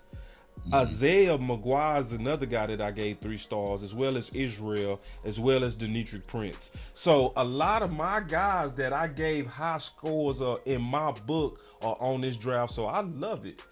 But in the final word, man, I really want the Dallas Cowboys to be heavily going for this contention window. I pray to God that Stephen Jones don't try to get Mike McCarthy and Dan Quinn to replace guys early in this draft. I want him to go after guys that's going to help us get over the San Fran hump and the Super Bowl hump. That is my final word. That's good stuff, man. Good stuff. Yeah, so my final word is something I've been trying to tell Cowboys fans. Like, we are in a good situation, and we've been asking for this for so many years. Be more aggressive in all season. Go be aggressive. Go get some free agents. Spend a little bit more money. So we went out and got Stephon Gilmore. We also added Brandon Cooks. We also re-signed Jonathan Hankins. So we went out and was active up front. So we are in a good situation, Cowboys Nation, where we don't have to force and we don't have to reach, because we don't really have any immediate need. So what I've been trying to explain to a lot of Cowboys fans is enjoy this, right? Because there really shouldn't be any panic. We've been tossed around so many different prospects, and the reason why is because we can go so many different ways because we're good up front. So that's the good value about going to this draft. While I'm kind of relaxed. If they go with Anton Harrison, perfectly fine. If they go with tight end, screw it, and turn around and get a guard in the second round, we are still good. So I feel the Cowboys are in a good situation. Yeah. This is what we've been asking for, Cowboys Nation. Enjoy it. It's going to be a fun draft. Will McClay is going to kill it again. Going to add some depth to this team, and then we're going to get the season on and cracking, man. That's my final word. Appreciate y'all. Love it. Good final word. And, you know, once again, you know, I appreciate you guys for having me. Appreciate all of the people in the chat who participated. For me, you know, I put out a tweet, I believe it was yesterday, and I think that it was, I never want to be in a position to where I boo another draft pick just simply because I just don't know as much about it or about the person. So what I will tell you guys is, man, look, while we see mock drafts and people are looking online and they don't like the people because they don't know who they are, take the time to really do what Law said. Go look at the person, put verses in, and just check it out, because a lot of us, we've done the homework. Yep. There are people that are just now getting to prospects we talked about a month ago. Yeah. We on something totally different right now because we moving and we doing the homework. So right now we got a little bit over 2 weeks. Man, just do your homework a little bit. Look at some of the prospects, look at who the Cowboys have brought in, and really just, be aware of what's out there and all of the possibilities. And that's my final word. There it is. And if I could say one quick thing, that's the benefit of all my fellas on this channel. We're doing the work for y'all. Like we're cutting up the film. We're all putting out there. I know Boss and them just did darn all right. Law drops film. We all drop film. So you guys don't have to go through that. Check out the channel. That's what the content is for, is to educate y'all on these picks. So that way, when we make these draft picks by whoever we get, you guys are already up to date. So this is what this is all about. So copy off our homework. And if you got to mute us. Just watch and see for your own eyes and form your own decision. So sorry about that, Law. No, you great, man. And he's spitting the truth, y'all. We gonna burn some time looking over some tape, looking at some analysis and what they can and can't do. But try to look at it with soft eyes, meaning that when you look at these guys, don't look at them at Pitts, don't look at them at Ohio State, but start thinking about how Dan Quinn works with them, or how Mike McCarthy will work with them, and how they will fit within the confines of the system with us. So many times, those experts just know that you know more than Mel Kiper and the other guy. And the other guys that's out there, you literally know more than those guys. Don't shortchange yourself, because they don't know all of the small things about this team. They don't know the Jabril Cox, the Damone Clarks, and all of those other boards that's on this team. So do your homework, but also understand this: if you want a cheat code to it, the Cowboys brought in the 30-day visit. You can start from there, right? And then jump to our pages of who we went over. 9 times out of 10, the Cowboys will draft one of those guys. Yeah. So it just was a fantastic show, man. Yes, 5. Look, how many? 5? Yeah, 5 or 6. A lot of man. I just want to give Jay Tuck his flowers one more time, man. What you finna do for the nation, man. That's finna be phenomenal, man. Radio Row, man. I just wish I had some trash and trinkets for you, man. You know what I'm saying? I'll be this dude cameraman. I'll be like, hey, I'm just a cameraman. I'm getting some new stuff tailored as we speak, man. But I'll be Joe like this over here. Hey, Joe Taylor. Is that James Harden? You do hire James Harden. I know you would, I'm just a cameraman. I'll be out getting all type of footage. Then bring it back, and I know you would. And Law just pulled up an 8K camera. Y'all think Law playing? That's an 8K camera. Y'all think Law playing? That's an 8K camera. That boy. Look at that mic. You see that gunshot? See, y'all think that's a gunshot mic? See, y'all think Law playing? Behind the scenes, man. Behind the scenes. I appreciate y'all, man. I appreciate it. It's like Cowboys Nation. Y'all gave me the platform. And all I did was just put in the work, man. But I don't get any of these opportunities without y'all support. You know what I'm saying? Y'all saw that very first draft video that we post on the introduction. This room was empty. I have probably 48 views on it. No one cared what I had to say about CeeDee Lamb, even though I did the work and did the research. 3 years later, things have changed a little bit. So I appreciate y'all for rocking with me. Like I said, everywhere I go, y'all going with me. So it's not about me, it's about us. It's about us. There we go. Hey, that's what it is. ESPN, NFL would never do this. How long we been live? It'll have been 50 commercials, man. We'll be right back after these commercials, man. Fabrications of it. Marte Matthew, well, hell no. You know what I'm saying? Like, nah, bro. Like, and that shows the passion. We love it. I could. I mean, if I didn't have to work anymore, I could keep going. I could keep going. You know what I'm saying? I put it like this, y'all. This is my last book, bro. I ain't doing no more books after this. See, you gonna have a secretary next year. And support the book, y'all. Support the book, because y'all don't know how much effort that takes. Like, it's a lot of work, bro. Even like every content creator's like book, I always try to support, because I know the work that it takes to do one of those books. Y'all ain't get one from me. I'll tell you straight up. Y'all ain't get. Y'all get some tweets and some videos, bro. But to put together an actual book, put together your thoughts. It takes a lot. And here's the thing I love. We keep going, but I love about us. we are not afraid to put everything out on the table. Yep. I'm gonna post my top 50 board. I'm gonna show y'all my notes, my rankings, and if I mess up, we'll correct it next year. But that's why I love it. But we put everything on the table and we learn and build from it, man. So support Boss's book. As soon as he drop it, I'm gonna get one. I got all 3 of them. The last 3 years he's dropped. Sure did. He ain't wrong. He been wrong on some stuff, but he definitely little bit. I was a little bit wrong on some stuff. I got the Taylor right. year. I got Justin Jefferson right. I Yeah. got, you know, I got to say, name and them wasn't popular. It was not popular to say that then. Justin Jefferson was the 6th receiver, and I was like, no, that's the number 1 receiver, and I was dead ass right on that. I was right about Tyler Biadasz. I was right about CeeDee Lamb. I was right about all of them boys. And let me tell you why I was wrong, because I could tell you why I was wrong too. I missed on some guys. I definitely missed on Keith Taylor, because I had Keith Taylor real high. You know what I mean? That's where I stepped outside the box. I felt like with Pitts, I was a little bit too hard on Pitts. I felt like Pitts was going to come in and like super fumble. He really didn't. He was more so just not up to the hype, but he's still a good player. You know what I mean? So, yeah, I do hit and miss, but I feel like I hit more than I miss. You put in the work, too. You put in the work. Yeah. So. And I got some good shots on. Like, that Malcolm Rodriguez, boys ain't giving me my props on that, bro. People got to give me my props. When I take a linebacker that's a 6th-round graded linebacker and he end up being the all-rookie team, y'all got to give my book props. Because I stepped out, I put my whole nuts on that. I said, listen, y'all tripping on Malcolm Rodriguez. He is going to shine. And I was right. So, and you know who he was right about? Who? Nakobe Dean. And I was right about Nakobe Dean when I dropped him. I sure did. I dropped that dude. And I did that the last week. So so I am going to be honest with everybody. I'm going to need y'all help on this final week. I'm going to do a marathon show that's going to probably be an 8-hour show. All right? It's going to be the only one I'm going to do, but I'm going to do a crazy show. But let me tell you what this show is going to be about.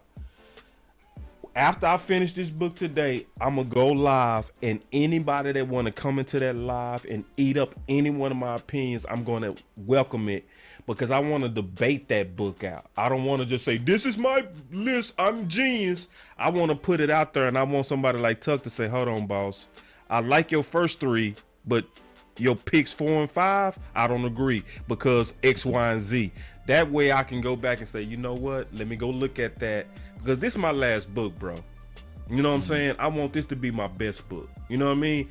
And the only way it's going to be my best is if I name that up. show All the Smoke, man. Tell them you want all the smoke. All the smoke. That's going to be the name. I want all the smoke on my book. Draft and I'm show. just all the smoke draft show. Yeah. That's your title so right there, everybody get to come in and critique my ranks. I'm going to open up all my ranks to the whole world. And you can come in and critique it. Because guess what? I'm going to listen to you. I'm not going to be like, oh, no, you're wrong because I've already did the research. No, I'm doing what the Cowboys doing. I'm spending every last minute trying to perfect my board.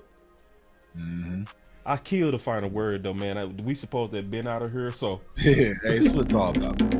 You holding us like that Southern Baptist. I'm in closing. Easter Sunday. Oh, man, we love y'all. We appreciate y'all watching us. Make sure y'all like every channel. I just wanna run it up. Sub to every channel. I've been really in the field, let up. Yeah. Good show, fellas. I've been really in the field, let her rush, I love the feel. Lately, I just wanna run it up. Don't need no deals, I make the deal. Have to take it to. And if it was up to me, if it was up to little old me to make a pick, it would probably go a little something like this. And with the 17th pick of the 2020 Dallas Cowboys NFL Draft, the Dallas Cowboys select CeeDee Lamb. Fire.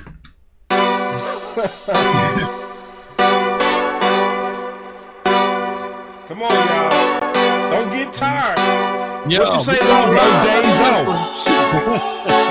I will move down. Back a little bit, man. We work. The smart thing would be to move down, but the Cowboys historically don't. Boss could be a trade down here with Justin. Tuck, how people getting tired and we got 2 weeks to go? Bro, I'm just turning up. You know what That's I'm what I'm saying? saying. I ain't tired of the content, man. I'm tired of the pollution. You know what I'm saying? I'm in my Right. bag time. I'm tired of the pollution, but in terms of this Yeah. work, man, it's time for overtime, man. No days off. Law, you got that button? Shoot. Man, come on. No days off, man. No, man. No, I'm not tired of doing the work. I am not. Let's go. When the circle turn to my home, can't get me out of my zone. Go hard, or go home, go hard, go. I love Parsons as a rush defensive end, right? If you draft him and you put him on the end, turn him into another DeMarcus Ware. Let him rush the quarterback, get upfield, and create damage to the other opposing offense. We got the pick. Man, here it is. We got the pick. Yeah, this gotta be Parsons. Like, Parsons the best player available. Go home. Yeah, these are championship rings on my hands now. It is. In my head, I'm top 10. Yeah, that's hands down. You a squad, now you're looking man down. Funny how foes turn to friends now. So the Cowboys just selected Jake Ferguson with pick 129. Hey, I'm That good. sacrifice is I dope. love the pick.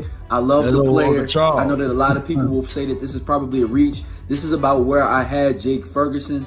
Really solid player from Wisconsin. He can do all of it. He can block. He can run routes.